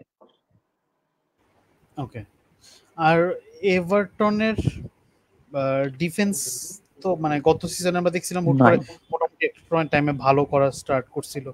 তো মানে ডু ইউ থিঙ্ক এভারটনের ডিফেন্স আসলে বেঞ্চ ফিলার অপশন হিসেবেও যারা ওয়াইল্ড কার্ড খেলবে, অনেকেই গেম উইক 3-তে ওয়াইল্ড কার্ড খেলবে, সো মানে মনে হয়েছে কিনা যে এভারটনের থেকে মাইকেলিঙ্কো হইলেও পিক করা যায়, এরকম কোনো কিছু মনে হয়েছে কিনা? ভাই এভারটনের কোনো ডিফেন্স নেই। ময়সে কিন যখন স্টার্ট করে তখন এভারটনের কি অবস্থা হয়, কি অবস্থা ডিফেন্সের, সেটা অ্যাকচুয়ালি বোঝা যায়। সো আমার কাছে মনে হয় এভারটনের ডিফেন্সের অবস্থা খারাপ। আমার কাছে মনে হয় এভারটন বরাবরই স্লো স্টার্ট করে। ডাইস সিস্টেমটা একটু অ্যাকচুয়ালি মানে এরকম না যে মানে ব্যাপারটা হচ্ছে যে যখন তারা ঠেকে যায় তখন তারা একদম জান প্রাণ দিয়ে ডিফেন্স করে, এরকম অবস্থা। তো আমার কাছে মনে হয় এভারটনের ব্যাপারটা হোল্ড, তাদের ফিক্সচার আর একটু ভালো হলে তাদের দিকে যাওয়া যায়। আর ব্রাইটনের ক্ষেত্রে যেটা বলবো, আমার কাছে মনে হয় নতুন প্লেয়ার রুটলার বা ম্যাট ওরাইলি যারা আসতেছে তারা মানে সাথে সাথে স্টার্ট করবে না, যেহেতু তাদের প্লেয়ার আছে প্রচুর মিডে, বাট তাদের মিডটা অনেক কনজেস্টেড। তো মিডটা অনেক কনজেস্টেড হওয়ার কারণে আমার কাছে মনে হয় মিন্টে যেহেতু সে যেভাবে খেলছে, আমার কাছে মনে হয় না মানে ডিজার্ভির মতো হুট করে মিন্টটাকে বেঞ্চ করে দিবে। সে ফিট থাকলে সে স্টার্ট করবে। আর আর তাদের অ্যাকচুয়ালি ভালো ফিক্সচার হচ্ছে গেম উইক 4 আর 5-এ। দুইটাই হোম ফিক্সচার, একটা বোধহয় নটিংহাম ফরেস্টের সাথে আর একটা ইপসুইচের সাথে। তো ওই দুইটা ম্যাচে অ্যাকচুয়ালি কে খেলবে তার উপর ভিত্তি করে আমাদের সিদ্ধান্তটা নেওয়া উচিত। তো তার আগে আমাদের 3টা ম্যাচ আছে, আরো 2টা ম্যাচ আছে, ওই 2টা ম্যাচ আমরা একটু দেখি কেমনে কেমনে খেলায়, এরপর আমরা ব্রাইটনের পিক নিয়ে একদম শিওর হইতে পারবো। Okay, thank you. আমরা নেক্সট ম্যাচে মুভ করি, Newcastle versus Southampton 1-0। Very very disappointing I think, আমার জন্য পার্সোনালি ডিসঅ্যাপয়েন্টিং ছিল, প্রবাবলি জামির জন্য ছিল, শায়ানের জন্য অতটা না। আচ্ছা ওকে, সো ক্যাপ্টেন দিছিলাম ইসাককে, একটা মাঝখানে মার্ফি হয়ে গেল। তো মানে নিউক্যাসল যারা আমরা আসলে পিক করছিলাম, মানে সবাই যে মানে আসলে জাস্ট 2 গেম উইকের জন্যই পিক করছে, ব্যাপারটা তো এরকম আসলে নাও হইতে পারে, তাই না? তো মানে যেমন আমি যদি বলি যে একদম মানে জাস্ট 2 গেম উইক টার্গেট করেই মানে ইয়ে করছিলাম, ঠিক ওইরকম ছিল না। আমি ভাবছিলাম যে ওকে গেম উইক 5 পর্যন্ত হয়তো কন্টিনিউ করব, বাট মানে গত ম্যাচের পারফরমেন্স দেখে কি সায়ানের কাছে আর কি প্রথম প্রশ্ন, গত ম্যাচের পারফরমেন্স দেখে মানে কি মনে হয় যে ওর আসলে ওই পর্যন্ত কন্টিনিউ করা যায়, মানে 5 পর্যন্ত টাইম দেওয়া উচিত, নাকি আসলে নিজের ট্রান্সফার করে ফেলবা? ভাই অ্যাকচুয়ালি একটা ম্যাচে এর মধ্যে যখন একটা রেড কার্ড চলে আসে তখন অ্যাকচুয়ালি ওই গেমের ডাটাটা নিয়ে আমরা অ্যাকচুয়ালি কতটুকু শিওর হব ও সেটা অ্যাকচুয়ালি বলাটা টাফ। বিকজ বাট একটা কথা হচ্ছে যে রেড কার্ড পাওয়ার আগেও কিন্তু ও মানে নিউক্যাসল তেমন ভালো খেলে নাই। তো ওভারঅল যদি আমি চিন্তা করি ডিফেন্সের দিকে তারা হয়তো আরেকটু সলিডিফাই করবে, বিকজ তারা বেশ কিছু সাইনিং করছে। বুহেই আসলে আমার কাছে মনে হয় ডিফেন্স আরো স্ট্রং হবে। বাট আমার কাছে যেটা লাগছে, যেহেতু কোনো ইউরোপিয়ান কম্পিটিশন নাই, I think this is the worst part, they will improve from here. তো আমার কাছে মনে হয় ব্রাইটনের সরি নিউক্যাসলের প্লেয়ারদেরকে হোল্ড করা উচিত। আর সাউথহ্যাম্পটনের প্লেয়াররা খুবই অ্যাটাকিং ছিল। তো আমার কাছে মনে হয় বিয়ারটন ডিয়াস বেস্ট অপশন। অনেকে আর্মস্ট্রং এর দিকে গেছে, বাট আমার কাছে মনে হয় আর্মস্ট্রং এর থেকে ডিয়াস অনেক বেটার। আর ওভারঅল যদি আমি এই চিন্তা করি, তাদের ডিফেন্সে হাওয়ার্ড বেলিস 90 মিনিট খেলছে, সো 4 ওতে একটা ভালো প্লেয়ার। আর আমার মনে হয় প্রত্যেক ম্যাচে 90 মিনিট খেলবে। ওকে ওকে, নিউক্যাসলের ওকে, হ্যাঁ আচ্ছা ঠিক আছে, আমরা এই স্লাইডটা পরে ইয়ে করে নিব, দেখে নিব, আমরা হুট করে লাস্ট দেখা নিব। আচ্ছা আমরা হচ্ছে নেক্সট ইয়ের দিকে ফরওয়ার্ড করি, নটিংহ্যাম ফরেস্ট ভার্সেস বোর্নমাউথ 1-1। ওহ, উডস খুব পেইন দিছে আমাকে। উডস আমার মানে আমি এই সিজনে যখন আমি অ্যাপটা খুলে টিমটা বানাই তখন ওই টিমে উঠছিল। তো আমি সোলাঙ্কিতে যাওয়ার আগেও আমি মনে মনে চিন্তা করছিলাম যে উঠ থাকুক, আমি ফাইনালি আসলে রাখি নাই, আমি সোলাঙ্কিন মানে নামের দিকে গেছি আর কি, কারণ আমি শিওর ছিলাম না যে উড আসলে টিমে ওর জায়গা কনফার্ম কিনা, কারণ আউনি ছিল। সো আই থট যে আউনিকে স্টার্ট করে দিতে পারে, সেক্ষেত্রে একটা প্লেয়ার বসে যাবে। আমি শিওর হওয়ার জন্য আমি সোলাঙ্কিতে গেছিলাম, বাট ইট ব্যাকফায়ার্ড। এখন আমার প্রশ্ন হচ্ছে খুব স্পেসিফিক একটা, সেটা হচ্ছে যে উডকে আসলে যাদের টিমে আছে তারা তো আছে, যাদের টিমে নাই আমরা দেখছি যে নটিংহ্যাম ফরেস্টের ফিক্সচার ভালো, সো উডকে আসলে আমরা কনসিডার করতে পারি কিনা জামি? উড আমার মনে হয় গতকাল একটা গোল করলেও ওটাই মনে হয় তার একমাত্র শট ছিল। সো হ্যাঁ, আপনি জাস্ট একটা রাইট। গোলের উপর ডিপেন্ড করে পুরো, আমার মনে হয় না একটা শটের উপরে যদি বলি, আমি একটা শটের উপর ডিপেন্ড করে ওর ওর নেওয়াটা আমার মনে হয় না অতটা যুক্তিযুক্ত হবে। আর একটা বড় বিষয় হচ্ছে নটিংহ্যাম ফরেস্ট কিন্তু এনকেতিয়ার দিকে অনেক বেশি ঝুঁকে পড়ছে। ওরা হয়তো নিয়ে নিতে পারে, আমি জানি না এতক্ষণে হয়ে গেছে কিনা আসলে। আর যদি এনকেতিয়া যদি চলে আসে আবার সামনে, তখন উডস অনেকটা ধরেন যে সাইড হয়ে যাবে। আর যেহেতু অ্যাজ এ টিম হিসেবে আমার মনে হয় নটিংহ্যাম ফরেস্টের খেলাটা অতটা ভালো ছিল না, ওরা তেমন একটা অ্যাটাকিং এর যায়ও নাই। সো একটা গোল পেয়ে গেছে, এটা লাকি যারা তাদের টিমে ছিল। বাট আমার মনে হয় না ওদের উপর ঝাঁপায় পড়ার মতো এখনো কোনো সময় আছে। আপনি যেই প্লেয়ারের কথা বললেন সোলাঙ্কি বা অন্যান্য যারাই আমরা নিছি, সবাই অবশ্যই জাস্ট একটা গেম উইকের জন্য নিই নাই, 2-3টে গেম উইকের জন্য নিছি। তাদের ফিকচারও আশা করি ভালো আছে, সেদিক থেকে উডস এমন কোনো প্লেয়ার না, বা ওদের টিমও এমন কোনো পারফরমেন্স দেখায়নি যে মানে নিজারকের মতো যেতে হবে। ওকে, একটা সাবসিকুয়েন্ট প্রশ্ন চলে আসছে, দীপ্ত একটা প্রশ্ন করছে, হচ্ছে how about Gibbs white in 6.5 minute? আমি পার্সোনালি ভাইয়া প্রিফার করি না, কারণ 6.5 এ গিবস হোয়াইটের চাইতে মানে এক্সপ্লোসিভ অপশন আমরা দেখতেছি অলরেডি। এক্সপ্লোসিভ বলতে বেশি রিটার্ন দিতে পারে। গিবস হোয়াইট তো আসলে আমাদেরকে ডাবল ডিজিট দেওয়ার মানে দিলে বা মানে কয়দিন দিবে। আর আমরা আরেকটা জিনিসও যেটা গত সিজন আমরা বলি, গত সিজনের রেকর্ড যদি আমরা চেক করি, গিবস হোয়াইটের আসলে তেমন কোনো বায়াস নাই। আই মিন হোম বায়াস বলি, অথবা এরকম হইলে আমি ভালো খেলি, এরকম হইলে আমি ভালো খেলি না, এরকম কোনো বায়াস নাই। আর মানে প্রতি 3টা গেম উইকে সে একবার একটা রিটার্ন দেয় জেনারেলি, গোল বা অ্যাসিস্ট এরকম। সো স্টেডি পিক যদি চিন্তা করে মানে করে নিতে চাও তাহলে ঠিক আছে, আদারওয়াইজ আমি পার্সোনালি এই মুহূর্তে মানে খেলার শুরুতে আমি পার্সোনালি প্রিফার করি না যে আমি ইয়ে আছে কিনা বা সায়ানের অ্যাড করার কিছু আছে কিনা। ভাই যেটা বলবো সেটা হচ্ছে নটিংহ্যাম ফরেস্টের খেলা দেখে টু বি অনেস্ট ভালো লাগে নাই। ওভারঅল টিম মানে খুবই অগোছালো ছিল, প্লাস হচ্ছে যে যার কারণে আমার কাছে মনে হয় না নটিংহ্যাম ফরেস্টের কোনো প্লেয়ার নাম আপাতত উচিত হবে, বিকজ আমার কাছে মনে হয় 6.5 মিলিয়ন থেকে শুরু করে প্রত্যেকটা প্রাইস পয়েন্টে বেটার অপশন আছে। তো I think Nottingham Forest for now avoid. Okay, এইখান থেকে একটা মানে খুব সুন্দর মজার প্রশ্ন চলে আসছে। ফাহিম ইসলাম ভাই প্রশ্ন করছেন, সেটা হচ্ছে ইএসআর না উড, মেন 11-এ কাকে রাখবো? Yes sir. Yes. সেম, আমিও ইএসআর এর কথাই বলবো। ওকে, আমরা হচ্ছে এবার আরো দুই একটা প্রশ্ন নিয়ে নিই। শেখ সুমন ভাই একটা কোশ্চেন করছেন, ট্রিপিয়ারের রিপ্লেসমেন্ট জানতে চাইছেন। ওনার কোয়ানসা এবং পেদ্রো পোরো আছে। I was coming to Pedro পোরো।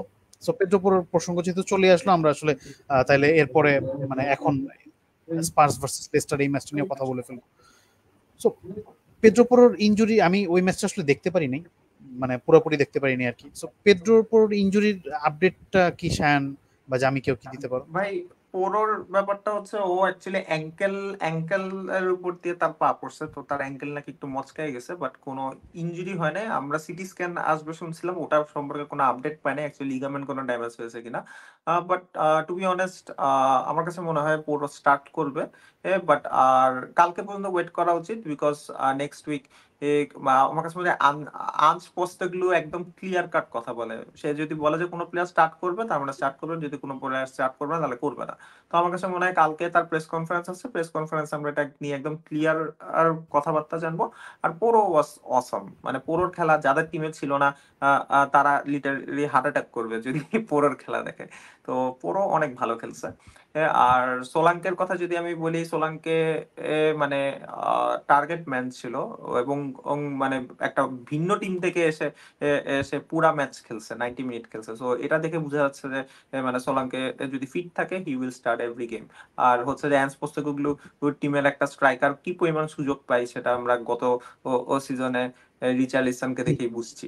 দেখে বাট বুঝতে একটা পারছি। জিনিস খারাপ লাগছে, সেটা হচ্ছে সন ওয়াজ আ ফ্লপ, বিকজ আমার কাছে মনে হচ্ছে সনের বয়স সনের সাথে কট আপ করতেছে। বাট লাস্ট সিজন আমরা দেখছি শেষের দিকে সনের ফর্ম অত ভালো ছিল না। তো আমি মনে করি সন আগের সনকে আমরা দেখবো কিনা তা নিয়ে আমি সন্দিহান। বাট দেখা যাক, এই উইকের ফিক্সচারও ইজি, দেখা যাক সন কি করে। ওকে, সো আমরা যদি আসলে মানে শেখ সুমন ভাইকে ট্রিপিয়ারের রিপ্লেসমেন্ট সাজেস্ট করতে চাই, আসলে আমরা কাকে সাজেস্ট করব এই মুহূর্তে? ট্রিপিয়ার ভাই 6 মিলিয়ন, রাইট, 6 মিলিয়ন। এরকম একটা প্রাইস পয়েন্ট আমার কাছে মনে হয় ওনার টিমে যদি রবিনসন না থাকে, আমার কাছে মনে হয় রবিনসন খুব ভালো একটা অপশন নেক্সট গেম উইকের জন্য, খুবই অ্যাটাকিং খেলে। আমি বাজেট পিক সাজেস্ট করতেছি, বিকজ আপনার টিমে হয়তো সালা না থাকতে পারে, আপনার টিমে হয়তো হালান না থাকতে পারে। আপনি যদি একটা 6 ওর থেকে যদি আপনি 4.5 এর একটা ডিফেন্ডারে চলে যান, আপনার কিন্তু বেশ বড় একটা টাকা বেঁচে যায়। এবং তাদের ফিক্সচার কিন্তু ভালো, রবিনসন খুবই অ্যাটাকিং খেলছে। তো এটা আপনাকে নেক্সট উইক কোন একটা ট্রান্সফার করতে সাহায্য করবে। রাইট, সো আমরা হচ্ছে এবার একটু ওই পুরো প্রসঙ্গে and হচ্ছে স্পার্স এন্ড লেস্টারের প্রসঙ্গে ছিলাম। আমি হচ্ছে স্পার্স নিয়ে আমাদের একটা মানে খুব সুন্দর প্রশ্ন চলে আসছে। আমাদের আশিক আহমেদ তপন ভাই প্রশ্ন করছে, সেটা হচ্ছে কুলুসেভস্কি নিয়ে কি করা উচিত। আই থিঙ্ক জামি কিছু বলবি? জামি মনে হয় মিউট। আচ্ছা, হ্যাঁ, মনে হয় না ক্রুসকে কাছ থেকে ওরকম এপিএল পয়েন্ট আশা করতে পারি আমরা। ওর মিনিটও অতটা ফিক্স না, কখনো স্টার্ট করবে কখনো স্টার্ট করবে না। ওদিকে জনসন অনেক ভালো খেলছে, রিচার্ড তো এখনো আসেই নাই। আর সবচেয়ে বড় কথা ম্যাডিসন অনেক ভালো খেলছে গত ম্যাচটাই। তো যেহেতু ম্যাডিসনের ফর্মটা অনেক ভালো ছিল, আমার মনে হয় as a player to player replacement Maddison আর ক্লুসিস্কি আছে। তো সেদিক থেকে আমার মনে হয় না ক্লুসিস্কি এখন অতটা ভালো অপশন হবে। আর ক্লুসিস্কি প্রিসিজনে নাম্বার 9 হিসেবে কিছু ম্যাচ দেখা গেছে, বাট নাম্বার 9 হিসেবে এখন ওদের ট্যালিসম্যান বলতে গেলে সোলাঙ্কি, সে কিনা এখন ফার্স্ট ম্যাচে সনের থেকেও বেশি টাইম পেয়ে গেছে। সেদিক থেকে আমার মনে হয় না ক্লুসিস্কি, যাদের নাই তারা অবশ্যই নিবে না, আর যাদের আছে আমার মনে হয় এই ম্যাচটা কি দেখবে সায়ন? নাকি আমার যদি কাছে থাকে স্টার্ট আমার করে নাই কাছে তো? মনে হয় না স্টার্ট করানোর মতো একটা অপশন হুম, কুলু এই উইকে। ফিক্সচার ভালো, বাট আমার কাছে মনে হয় না সে স্টার্ট করবে। তো সে যদি স্টার্ট না করে, তাহলে আপনি যদি একটা প্লেয়ার 6.5 এ অনেক অপশন আছে। তো আমার কাছে মনে হয় এর থেকে ইয়েস আর বেটার।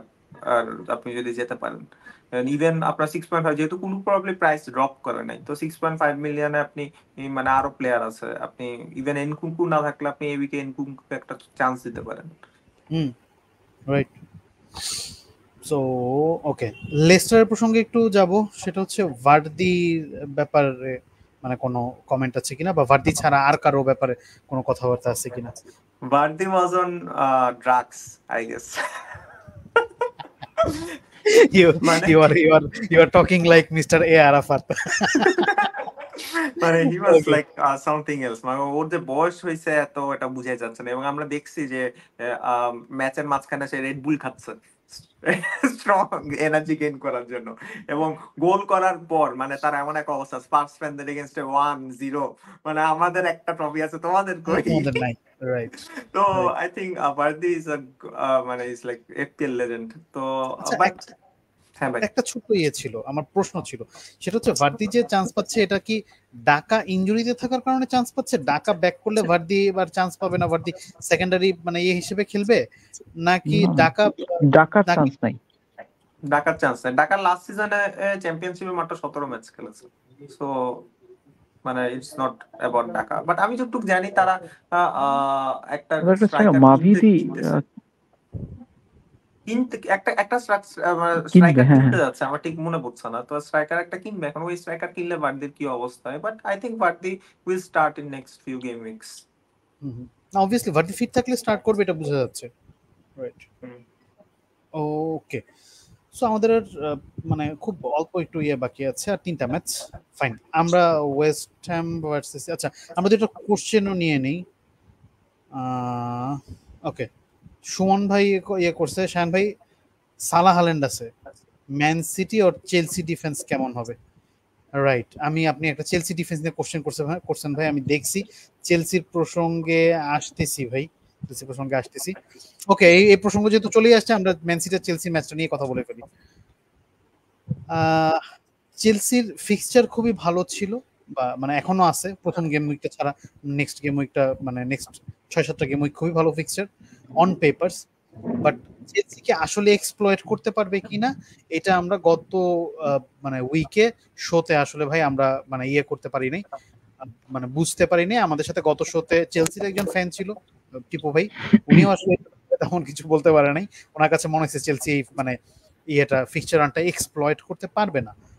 সো ডিফেন্সিভলি আমি যতটুকু বুঝি, চেলসির এই মুহূর্তে প্লেয়ার মনে হয় সব মিলে স্কোয়াডে 47 জন, এর মধ্যে ডিফেন্ডার মনে হয় আছে 14-15 জন, 12 জন হইতে পারে। এই 12 জনের মধ্যে আসলে কাউকে কোনো একজনকে পিক করে আপনি শান্তিতে থাকতে পারবেন কিনা, এটা আমি মানে সন্দিহান। এটা হচ্ছে এক। দুই হচ্ছে চেলসি আসলে নিজেদেরকে ওই পর্যায়ে এখনো নিয়ে যেতে পারছে কিনা যে যেখান থেকে তাদের ডিফেন্ডাররা ক্লিন শিট রাখবে, অথবা মানে আপনার গোলে অ্যাসিস্ট করবে বা গোল করবে, মানে I am not sure. But I think আপনি যদি এই দুইটা টিমের একটা থেকে ইয়ে করতে চান, আমার অবশ্যই সাজেশন হবে ম্যান সিটির দিকে যাওয়া। গত সপ্তাহে আমাদের যেটা ডিসকাশন ছিল, শায়ানের ডিসকাশনটা, সেটা হচ্ছে আমার যতটুকু মনে পড়ে যে ভার্দিওল এই মুহূর্তে একটু পেছনের দিকে খেলবে, রিকো লুইস সামনের দিকে আগায় যাবে। সো আমি আসলে এই কোশ্চেনটা শায়ানের দিকেই ঠেলবো, যে মানে এখনো পর্যন্ত মতামত ওইটাই আছে কিনা, বা ম্যান সিটি থেকে পিক করলে কাকে পিক করবে আর কি লং টার্মের জন্য। ভাই, ওয়াকার যদি ফিট না থাকে, রিকো লুইস খুব ভালো একটা অপশন আমার কাছে। মানে ওভারঅল যেটা মনে হয় যে আপনি যদি খেলার দিকে তাকান, কারণ ম্যান সিটি এই সিজনে প্রথম ম্যাচ চেলসির বিরুদ্ধে স্টার্ট করছে 3-6-1 ফরমেশনে। যত ম্যাচ প্রোগ্রেস হয়েছে 3-6-1 ফরমেশনে খেলেছে। মানে রিকো লুইস কিন্তু একদম মিডে এসে খেলেছে, এবং মাঝে মাঝে সে একদম অ্যাটাকিং একদম রোলে চলে গিয়েছিল। তো রিকো লুইস খুব একটা ভালো অপশন 4.5 মিলিয়নে। আর চেলসির দিকে যদি আমরা তাকাই, চেলসিতে আমার কাছে চেলসি যদি ফিক্সচার ভালো, আমার কাছে মনে হয় কোহিল কলউইল। প্লেয়ার, সে স্টার্ট করবে শিওর। তো তার দিকে যাওয়া যেতে পারে। বাট রিকো লুইস যেটা হয় ওয়ান গেম পান্ট হিসেবে অসাধারণ, বাট ফিউচার কি হবে সেটা আমি বলতে পারবো না। লং টার্ম যদি কেউ চিন্তা করতে যায় তাহলে কি ভার্দিওল, আকানজি আর ডিয়াস এদের মধ্যে যাওয়া উচিত, নাকি স্পেসিফিকলি ভার্দিওলের দিকে যাওয়াটা সেফ? ভার্দিওল সেফ, ভার্দিওল ভার্দিওল খেলবে, এটা নিয়ে কোনো সন্দেহ নেই, এখন পর্যন্ত কোনো সন্দেহ নাই। ওকে, সো আমি না আসলে মানে তোর সাথে কথা বলতে বলতে আমি মাঝে মধ্যে জামির দিকে এমন ভাবে ব্রাইটন ঠেলি আর তোর দিকে এমন ভাবে সিটি ঠেলি, আমি ভুলে যাই যে জামি আসলে একজন সিটি ফ্যান, ওর দিকে আমি আসলে সিটি কোশ্চেন ঠেলতেই পারি না। না, এদিক থেকে সায়ানি ভালো সিটির দিক থেকে। ওকে ঠিক আছে। তবে আপনি যেটা বললেন যে আমার মনে হয় না এখন সিটির সাথে কোন defender safe long term player এসব ওয়ার্ড যায় কিনা সন্দেহ আছে। স্কোয়াড ডেপথ তো আগের চেয়ে একটু কম, আগে বলতে আমি 2 সিজন আগের কথা, 2 সিজন আগের কথা বলতেছি আর কি। But the thing is like Gundogan is back, Gundogan is back, yeah that is the big thing, Gundogan is back. আমার কাছে মনে হয় গুন্ডোগান এই ম্যাচে স্টার্ট করবে, আমার কাছে এরকম মনে হয়।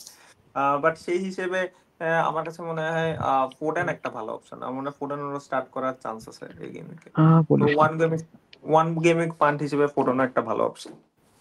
One game week punt, so Foden তো season keeper, Foden one game week punt কেন হবে? না, বিকজ সিটির ফিক্সচার আর অত ভালো না ফিউচারে। তো আর একটা বিষয় আছে যে ফোডেন কে আমরা যেই পজিশনে গোল বা অ্যাসিস্ট বেশি দেখছি ওই পজিশনে ফোডেন নাও খেলতে পারে, ও খেলবে হয়তো রাইট উইং এ, ওই সাইডটায় যেখানে বব আর সেভিনো ছিল।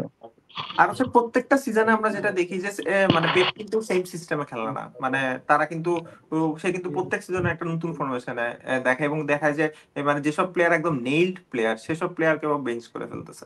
তো ওই সেই হিসেবে আমার মনে হয় মানে ফার্স্টে যারা হালান্ড বা সিটি অ্যাসেট নিয়ে শুরু করে নাই, they can wait and watch. Okay okay, so আমরা একটু জাস্ট মানে ম্যাচ প্রসঙ্গে যদি যাই, চেলসি আর ম্যান সিটি ম্যাচটা দেখে আসলে মানে কি মনে হয়েছে? এবার জামির কাছে যাই আর কি, ওভারঅল কাছে পরে যাই। না, মোটামুটি তো এই বিষয়ে যা বলার হয়ে গেছে সেটা। তাও যদি মনে হয় সিটির খেলা দেখে ওদের সিটি অনেক কম লাগছে, এদের সিটির দিকে বেশি যাবে নাকি চেলসির দিকে যাবে, তাতে আমার সিটি খুব বেশি কম লাগছে। ওরা ওদের প্লেয়ার মোটামুটি আমার মনে হয়েছে স্টেবল ছিল। হালান্ডও অনেকগুলো ভালো কিছু চান্স পাইছে, শুধু একটা জায়গায় কমতি লাগছে, সেটা হচ্ছে কেডিবি। আমরা যেই কেডিবি দেখে অভ্যস্ত ওরকম কেডিবি পাইনি, যেটা হয়তো ফোর্ডেন আসলে কিছুটা হেল্প পাবো আমরা আশা করতেছি।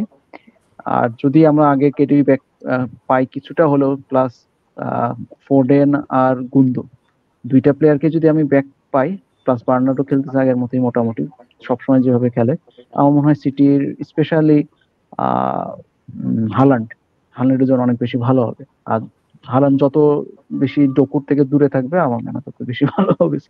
হালান্ড আর ডকুর মানে পার্টনারশিপ একেবারেই যাচ্ছে না। কোন দিন না হালান্ড ডিফেন্ডারদের যেভাবে ধাক্কা মারে ওভাবে ডুকুকে ধাক্কা মারে বল নিয়ে নেয়, ঠিক নাই। ওকে এনি কমেন্টস অন চেলসি, মানে এনি ওয়ান অফ ইউ? চেলসিকে ভাই যেভাবে মানে আমরা যতটুকু আপনি চেলসির কোন প্লেয়ারকে নিয়ে দেখা গেলেন আজকে কমেন্ট করলেন, কালকে দেখবেন ওই প্লেয়ার নাই, আপনি কিভাবে কি করবেন? সেটাই। এই স্টার্লিং দেখেন, মানে পুরো প্রি সিজনে যাকে এইভাবে হাইপ দিছে তাকে আজকে বলতেছে সে কোনো মিনিট পাবে না। এদিকে পালমারের ক্ষেত্রে বলতেছে পালমার আগের মতো যেই ফ্রি লোডিং যে প্লেয়ার ছিল ওরকম সে থাকবে না, সে তাকে একটা জোন বা একটা যে কোনো ফিক্সড একটা পজিশনে হয়তো রাখতে পারে। তো ওরকম দেখলে আমার মনে হয় পালমারের আগের পালমারকেও আমরা পাবো কিনা সে বিষয়ে অনেক কনফিউজ থাকবে। তারপর দিকে ফেলিক্স আসতেছে, ফেলিক্স আসলে এনকুঙ্কুর পজিশনটা কোথায় যাবে? ফেলিক্স হয় উইং এ খেলবে অথবা সিএমএ অথবা স্ট্রাইকার। বলতে গেলে এনকুঙ্কুর যে জায়গাগুলো বেশি পছন্দ ওখানেই হয়তো ফেলিক্স আসতেছে। তো ফেলিক্সকে এত টাকা দিয়ে নিয়ে আসছে, আনার পরেও ওকে অবশ্যই বেঞ্চে রাখবে না। এতগুলো প্লেয়ারের পরেও যেহেতু আরেকটা প্লেয়ার কেনা হয়েছে, অবশ্যই কোনো একটা কারণে নিয়ে আসা হয়েছে। সেদিক থেকে আমার মনে হয় চেলসি যে কোনো প্লেয়ার নিতে হলে আরো আমার মনে হয় 2-3টা মিনিমাম গেম উইক দেখা উচিত। বাট যদি কারো পান্ট নিতে ইচ্ছা করে সেক্ষেত্রে রিস্ক নেওয়া যেতে পারে আমার মনে হয়, বাট সেটা রিস্ক থাকবে অনেক বেশি। আমার আমার একটা কাছে মনে হয় যারা এনকিউকিউ নিয়ে স্টার্ট করছে তাদের অ্যাকচুয়ালি একটু দেখা উচিত। আমার কাছে মনে হয় এই গেম উইকে দেখে আমরা অ্যাকচুয়ালি বুঝতে পারবো, বিকজ সিটির সাথে ম্যাচের তারা অ্যাকচুয়ালি শুধু এই গেম উইক না, টাইসেলোকে ওদের মনে হয় খেলাইছে। আজকেও একটা ম্যাচ আছে। হ্যাঁ, আজকে একটা ম্যাচ কনফারেন্স লিগের কোয়ালিফাইং ম্যাচ আছে, তো এটাতে কি করে চেলসি ওটাও দেখা লাগবে। বাট আমার কাছে মনে হয় মেইন টিম খেলাবে না, যারা টাইম পায় না তাদেরকেই খেলাবে। বাট টু বি অনেস্ট, মানে তারা যে সিটির সাথে যে তিনটা ডিফেন্সিভ মিডফিল্ডার দিয়ে খেলানোর ট্রাই করছে, এটা আমার কাছে মনে হয় না তারা এই গেম উইকে করবে। সো আমার কাছে মনে হয় এনকুঙ্কুর আসল পজিশন কি হবে সেটা আমরা এই গেম উইকে জানবো। সো আমার মনে হয় এনকুঙ্কুর ওকে মানে এখনই ফ্রাস্ট্রেটেড হয়ে মানে বিক্রি করে দেওয়ার মতো কিছু নেই। ওকে, যাদের এনকুনকু নাই, মানে প্রথম থেকেই নাই, তাদের এখন সামনের এই ফিক্সচার রান দেখে, 6 গেম উইকের এই রানটা দেখে নেক্সট ম্যাচ উলসের এগেইনস্টে অ্যাওয়ে চেলসি, এই মুহূর্তে কি আসলে এনকুনকুকে মানে রাশ করে নেওয়ার প্রয়োজন আছে কিনা? না, রাশ করার মতো কিছু নেই। যদি আপনার 6.5 মিলিয়নে যদি কোনো স্ট্রাগলিং কোনো প্লেয়ার থাকে, মানে আপনার খেলতেছে না, স্টার্ট করতেছে না বা রেড ফ্ল্যাগ, তো আপনি সেই হিসেবে হয়তো বিবেচনা করতে পারেন, বিকজ ফিক্সচারের দিকে তাকালে এনকুকু 6.5 মিলিয়নে বেস্ট অপশন। আপনার মাথায় রাখতে হবে আপনি রিস্ক নিচ্ছেন, এই প্লেয়ারটা যে কোনো টাইমে 45-এ উঠে যেতে পারে, এমনও হতে পারে। তো আপনাকে মাথায় রাখতে হবে যে আপনি এই রিস্কটা নিচ্ছেন, বাট অ্যাজ এ রিস্ক আমার মনে হয় ক্যালকুলেটেড রিস্ক হবে এটা। মানে অনেক বেশি ডিফারেন্সিয়াল আর কি, আমার সেরকমই লাগতেছে। না, ওরকম ডিফারেন্সিয়াল না, কারণ অনেকে টিমেই কিন্তু এনকুনকু আছে, ওটা কিন্তু যে ডিফারেন্সিয়াল প্লেয়ারও তা না। আপনি যদি এখন মিতোমা নেন তখন দেখবেন যে হ্যাঁ এটা ডিফারেন্সিয়াল প্লেয়ার হয়ে গেছে, বাট আমার মনে হয় না এনকুনকু অতটা ডিফারেন্সিয়াল প্লেয়ার, কারণ সবার টিমই এতটা ডাইভার্স হয়ে গেছে। বলতে গেলে হয় সবাই ডিফারেন্সিয়াল বা কেউ ডিফারেন্সিয়াল, এরকম একটা পজিশনে চলে আসছে আমরা। এই সিজনে এটা একটা বেশ বড় ফান। ওকে, আমরা হচ্ছে গিয়ে আমাদের এসআরকে রোজেন ভাই একটা কোশ্চেন করছে, সেটা হচ্ছে গেম উইক 2 এর জন্য রজার্স বেটার হবে না সাঙ্গে? বেঞ্চে আছে বারকো এন্ড জনসন। আমার কাছে মনে হয় রজার্সকে স্টার্ট করানো উচিত, বিকজ রজার্স মনে হয় ওদের বেস্ট প্লেয়ার ছিল অ্যাস্টন ভিলার ওই দিন। হ্যাঁ, তো আর হচ্ছে যে আমরা ভিলার খেলা যদি আমরা দেখি, ভিলার কিন্তু আলটিমেটলি ম্যাক্সিমাম প্লেয়ারের ফিটনেসের অভাব, ওয়াটকিন্সের ফিটনেসের অভাব, র্যামজি ফিটনেস গেইন করছে। তো আর তারপর হচ্ছে যে ডিফেন্সে ম্যাটসন মাত্র 30 মিনিট পেয়েছে।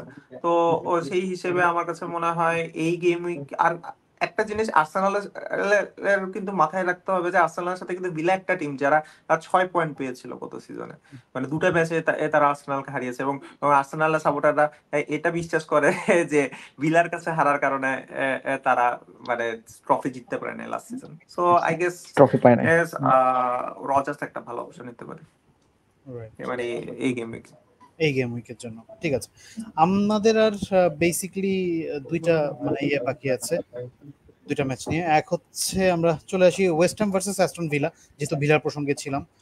আমার কাছে ব্যক্তিগতভাবে খেলা দেখা মনে হয়েছে ওয়েস্ট হ্যামের প্লেয়াররা ভালো খেলছে। আমি জানি না মানে ওয়েস্ট হ্যাম কিভাবে হারলো, বাট আমার কাছে ওয়েস্ট হ্যামের খেলা ভালো লাগছে, মানে রাদার দেন অ্যাস্টন ভিলার চেয়ে কম। ভাই কি কুদ্দুসের জন্য ওয়েস্ট হ্যামের খেলা দেখছেন? হ্যাঁ, এটা বললে তো ভুল হবে না, টিমে নিছি এত আশা করে, ঠিক আছে। এবং হচ্ছে যখন মানে ব্যাপারটা এরকম হয়েছে যে সোবোসলাই যখন পয়েন্ট দিয়ে ফেলছে, তো সোবোসলাইয়ের জায়গাতেই যেহেতু আমি কুদুসকে নিছি, সো এন্ড আমার কোয়ানসাও ফ্লপ গেছে, অবভিয়াসলি মানে ইট ওয়াজ ভেরি অবভিয়াস যে আমি এই খেলাটা দেখবো। সো মানে আমি একটু হতাশই হয়েছি আসলে, মানে জানি না আসলে কিভাবে হারলো, ওই যে বললাম তো, মানে এখন ভিলার ব্যাপারে বা ওয়েস্ট হ্যামের ব্যাপারে কোনো ইয়ে আছে কিনা। ভিলা তো ওয়াটকিন্সকে মানে স্টার্ট করবে এটা তো বোঝা যায়নি, আমি এক্সপেক্ট করিনি পার্সোনালি। সো ওয়াটকিন্স যেহেতু ব্যাক করছে, ফ্রম নাও অন মানে গেম উইক 3 থেকে মুভিং ফরওয়ার্ড ওয়াটকিন্স মানে কতটুকু আসলে আমরা ওয়াটকিন্সের ব্যাপারে সিরিয়াস হবো। গত সিজনে ভয়াবহ রকম ফর্ম ছিল ওয়াটকিন্স, তো এটা একটা প্রশ্ন। আর দুই হচ্ছে ওয়েস্ট হ্যামের যে যারা আমার মতো যারা হচ্ছে ডিফারেন্সিয়াল নিছে, আমরা কি করবো আসলে, এটা হচ্ছে দুই। সো মানে প্রথম প্রশ্ন শায়ানের কাছে, দ্বিতীয় প্রশ্ন মানে জামির কাছে। প্রথম প্রশ্ন শায়ান, ওয়াটকিন্স। গেম উইক এই দুইটা দেখি ভাই কেমন খেলতেছে, সেটার উপর ভিত্তি করে আমরা আশা করি তিনে আমার যেটা প্ল্যান, আমি যদি এই আমি যদি দেখি ম্যাটসন এ উইক স্টার্ট করছে, ম্যাটসনকে আমার খুব ভালো লাগছে, সে যে মিনিট খেলছে 30-35 মিনিট, ম্যাটসনকে আমার খুব ভালো লাগছে। তো আমি যেটা করতে পারি সেটা হচ্ছে পোরো ওর থেকে ম্যাটসনে যেতে পারি। আর হচ্ছে যে ফরওয়ার্ডে আবার অলরেডি 1.5 মিলিয়ন ব্যাংকে আছে।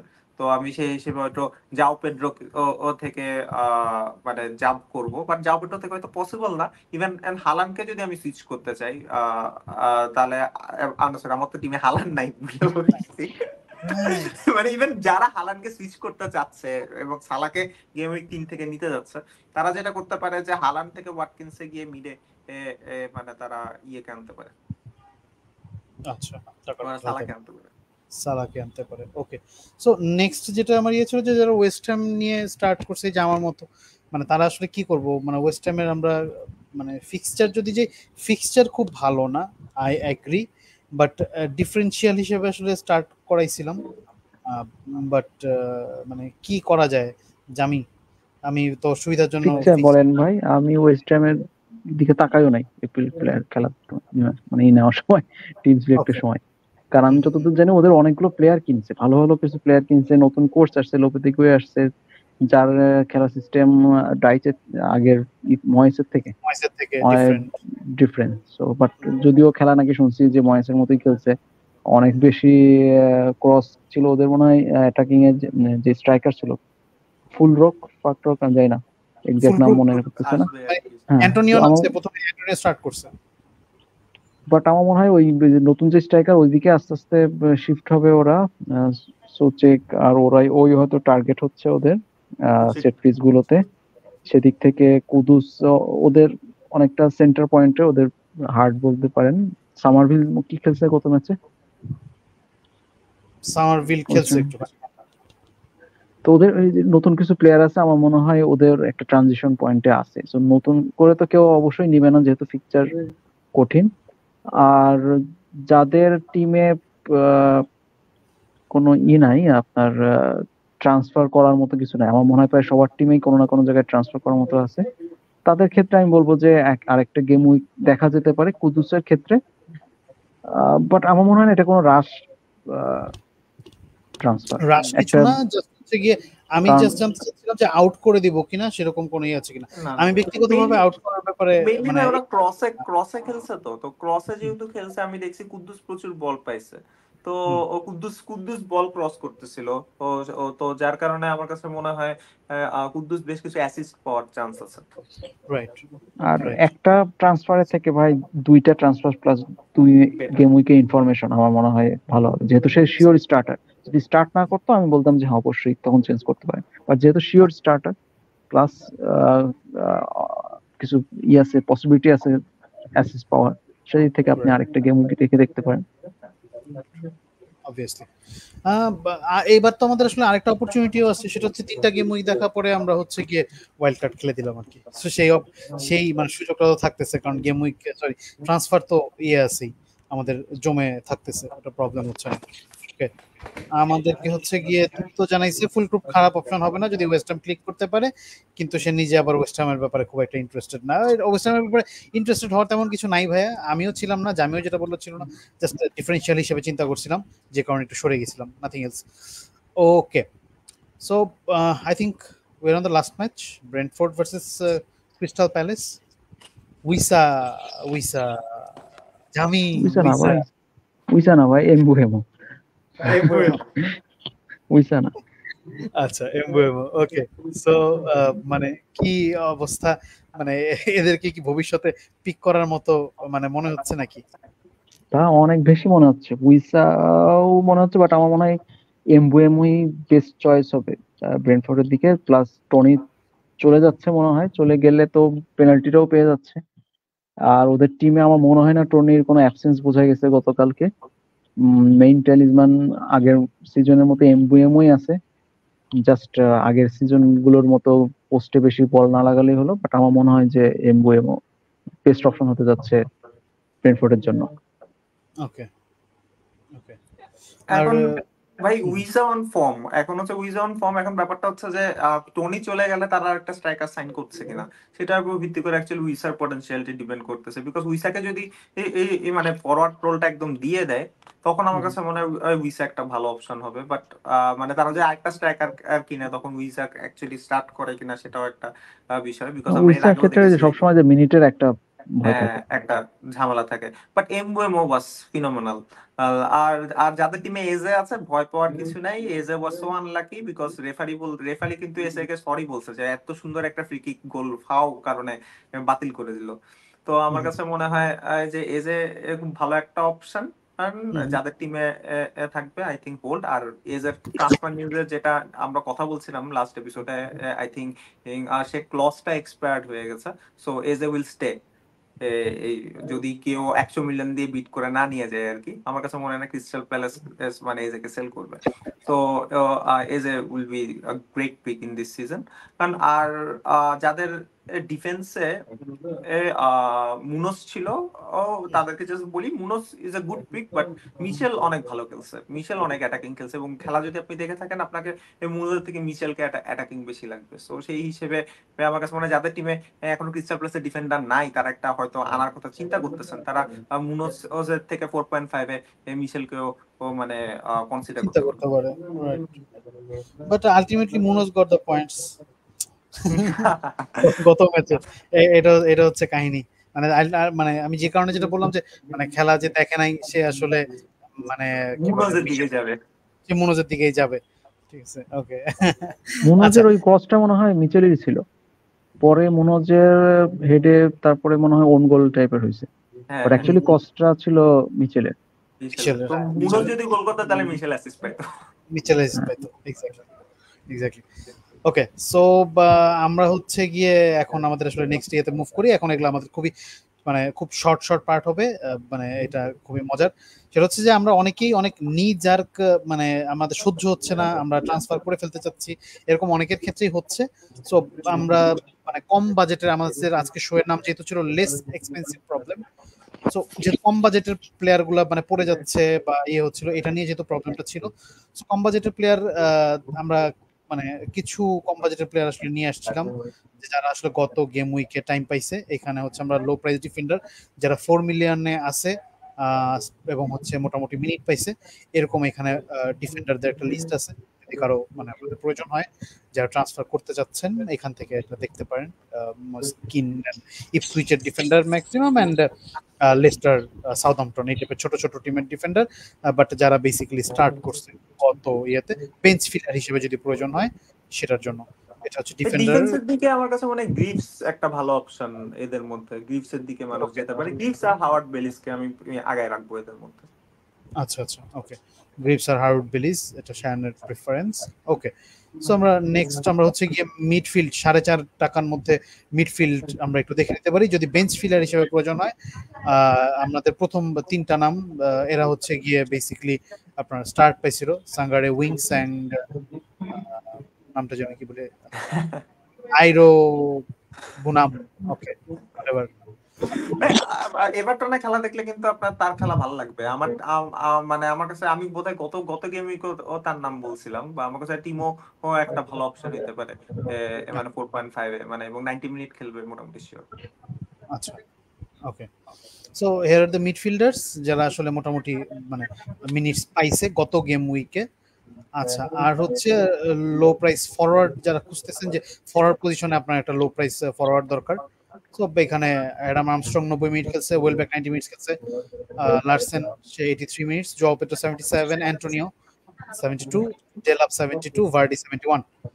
সো এখানে হচ্ছে গিয়ে মোটামুটি লো প্রাইস ফরওয়ার্ড গুলো আছে যাদের এটা দরকার, ট্রান্সফার করতে চাচ্ছেন বা নেক্সট গেম উইকেও তাদের হয়তো এটা কাজে লাগতে পারে। সো আমরা হচ্ছে কি এখন নেক্সট মানে ক্যাপ্টেন্সি মানে ইয়েতে চলে যাই। আই থিংক নেক্সট গেম উইকের জন্য হাল্যান্ড ছাড়া তো আসলে ক্যাপ্টেন তো মনে হয় নাই। হালার না থাকলে সালা শেষ। হাল্যান্ড না থাকলে আর কিছু না। আমারও মনে হয় হাল্যান্ড ক্যাপ্টেন কি একটা অপশন নিতে পারে এই গেমিংকে। একটা গেম উইকে ট্রিপল ক্যাপ্টেন খেলতে বিকজ আমি হ্যাঁ খালি 2-3টা কথা বলি, সেটা হচ্ছে যে যেহেতু এই গেম মানে এই সিজনে 3টার আর বেশি আপনার ডাবল গেমিং থাকবে না।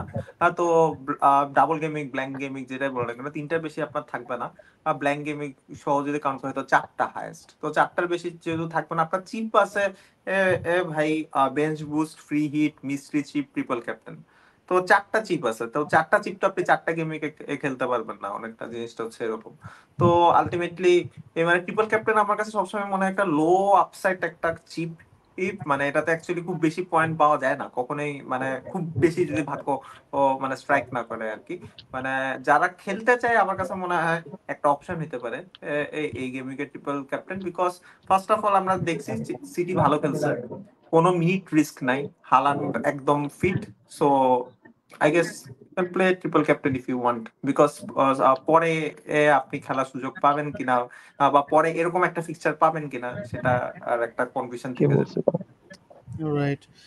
এই রিলেটেড একটা কমেন্ট আমাদের কাছে, আমাদের ফাহিম ইসলাম ভাই এটা কমেন্ট করেছিল, লাস্ট 2 সিজনে টিসিতে মারা খাইছি, এবার চিন্তা করতেছি হাল্যান্ডে খেলে দিব এই উইকে। ওকে ভাই, আমাদের একজন আপনার এই ব্যাপারে হচ্ছে গিয়ে অলরেডি ইয়ে করছে, সাপোর্ট দিছে। ওকে আচ্ছা, আমরা হচ্ছে মানে আর 2-3টা কোশ্চেন নেওয়া বাকি আছে, আমরা কোশ্চেনগুলো নিয়ে আমরা একটু ক্লিক করে দিই। আমাদেরকে দীপ্ত জিজ্ঞেস করছে, Mikel Merino to Arsenal done, how will this impact Arsenal midfield options? আমার মনে হয় it will improve their attacking chances, because পার্টটা হয়তো বেঞ্চ হবে, মোরানো খেলবে, তো মানে বাকি অপশনে আমার মনে হয় ডিফেন্সও বেটার হবে, অ্যাটাকও বেটার হবে। ট্রু। ওকে, আমাদের হচ্ছে মাহাদি হাসান ভাই জিজ্ঞেস করছে 6.5 ও 5.5 এ কাকে নেওয়া যায়? ভাই লটস অফ প্লেয়ার্স। হ্যাঁ প্লিজ শান বলো। ভাই স্মিথ রো আর এনকুনকু। Oh, ভাই go with Szoboszlai if you have not already tripled up Liverpool assets, এটা ট্রাই করতে পারেন আর কি। মানে আমার নিজের কাছেও আমি যখন Szoboszlaiকে প্রথম পিক করছিলাম আমার কাছে ভালো লাগছিল, সরে যেতে ভালো লাগে নাই, বাট ডিফারেন্সিয়াল হিসাব করে সরে গেছিলাম আর কি। So okay, so I think আমরা মোটামুটি আমাদের যতগুলো কমেন্ট ছিল আমরা কমেন্ট ফিল আপ করতে পারছি, সবার কমেন্ট আমরা নিতে পারছি, সবগুলো অ্যান্সার দিতে পারছি। আমাদের আর কোনো কিছু এই সপ্তাহের জন্য বাকি আছে? I don't think so. কারোর মাথায় কি কোনো কিছু আছে যে আমি বসেন? না ভাই, আমার কাছে মনে হয় আমরা সবকিছুই টাচ করছি। আর শুধু 2টা জিনিস আমরা বোধহয় টাচ করি না, একটা হচ্ছে যে কোয়ানসা তার ব্যাপারটা হচ্ছে কোয়ানসা স্টার্ট করতে পারে। আমার মনে হয় স্লটের প্রেস কনফারেন্সটা দেখে তারপর আমাদের ডিসিশন নেওয়া উচিত। আর আরেকটা জিনিস মাথায় রাখতে হবে, 4.5 তার প্রাইস ফল করে 4.4 হয়েছে। আপনার টিমে যদি কোনো বাজেট না থাকে আপনি কিন্তু আলটিমেটলি এই মানে আপনাকে যেতে হলে 4.0 ওর ডিফেন্ডারে যেতে হবে। সো আমার কাছে মনে হয় এর থেকে ট্রান্সফারটা সেভ করে, যারা ট্রান্সফার করতে পারেন না সেভ করে নেক্সট উইক আপনি কাউকে ডাউনগ্রেড করে মানে জিনিসটা অ্যাডজাস্ট করেন, ভালো একটা ডিফেন্ডার আনা ট্রাই করেন। আর আরেকটা কথা যেটা বলবো, মিন্টে স্টার্ট করবে বার্কো যদি থাকে, আমার মনে হয় হোল্ড, বিকজ বার্কো ও যেহেতু ট্রান্সফার আউট হয়ে যাবে তার প্রাইসটা লক হয়ে যাবে, তো সে প্রাইস ফল করবে না। তো হ্যাঁ, তো এটা মাথায় রাখতে হবে। সো আমার কাছে মনে হয় একটা ট্রান্সফার 5 নাম্বার ডিফেন্ডারের জন্য আপনি নষ্ট করবেন। আই থিঙ্ক আমি কোয়ানসার ব্যাপারটা তোর মানে কথা বলাটা পছন্দ হয়েছে। আই থিঙ্ক কোয়ানসাকে আমি বেঁচে দিয়ে 4 মিলিয়নে আমরা ওই যে শর্ট মানে ছোট প্রাইজের ডিফেন্ডারগুলো দেখতেছিলাম ওখান থেকে হয়তো আমি পিক করে নিতে পারি, লাইক হারুড বেলিস বা এরকম যারা বলতেছিলি আর কি, এরকম কাউকে পিক করে ফেলতে পারি। ওকে, সো আমরা আই থিঙ্ক মোটামুটি এই সপ্তাহে, আচ্ছা জাস্ট আরেকটা জিনিস, আমরা নেক্সট মানে মুভিং ফরওয়ার্ড অবশ্য শায়ানের টিম দিছিল, শায়ানের টিমে তো কোনো ট্রান্সফার তো হচ্ছে না, কোনো ট্রান্সফার নাই, শায়ানের টিমে কোনো ট্রান্সফার নাই, আমার টিমেও কোনো ট্রান্সফার নাই। জামির টিমে কি কোনো ট্রান্সফার আছে? না ভাই, আমি কোয়ানসার জায়গায় বেলিসকে খেলাবো মোস্ট প্রবাবলি। কোয়ানসার জায়গায় হারুড বেলিস খেলবে। ওকে, বেলিস 90 মিনিট খেলে আর পিকচার ইজি আছে আমার মনে হয় এনএফ এর সাথে খেলা হোম ম্যাচ। ওকে, আচ্ছা আমাকে একটা বুদ্ধি দিতে হলে সেটা হচ্ছে আমাকে মিন থেকে স্টার্ট করা উচিত না স্মিথ থেকে স্টার্ট করা উচিত? তোমার মিত্র but as a fixture target করলে স্মিথ রো। ওকে, মিন্টের ম্যাচ কার সাথে? মিন্টের ম্যাচ হচ্ছে ম্যানচেস্টার ইউনাইটেডের সাথে হোমে। Okay, yes sir, but mister ভালো খেলছে। এখন আরেকটা ব্যাপার হচ্ছে যে কুদুসের খেলা হচ্ছে গিয়ে নিউ ক্রিস্টালের সাথে অ্যাওয়েতে। So should I drop Kudus and play both মানে ইএসআর এন্ড মিন্টে? হ্যাঁ ভাই, ইএসআর আর মিন্টে।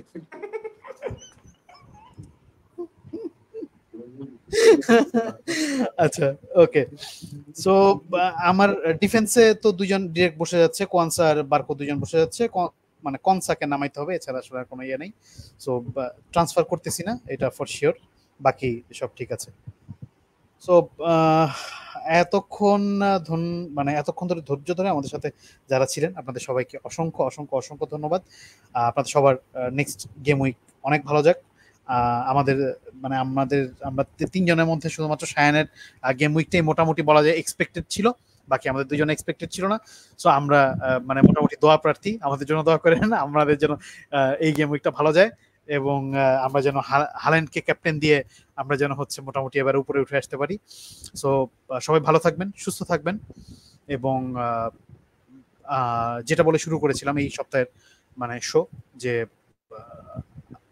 বন্যা দুর্গত সবার জন্য আমরা সবাই প্রার্থনা করব এবং যার যার জায়গা থেকে আমরা তাদের প্রতি সহানুভূতিশীল এবং সাহায্য করার চেষ্টা করব।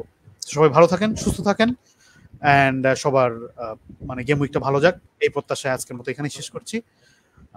আল্লাহ হাফেজ, হ্যাপি ফ্যান্টাসি।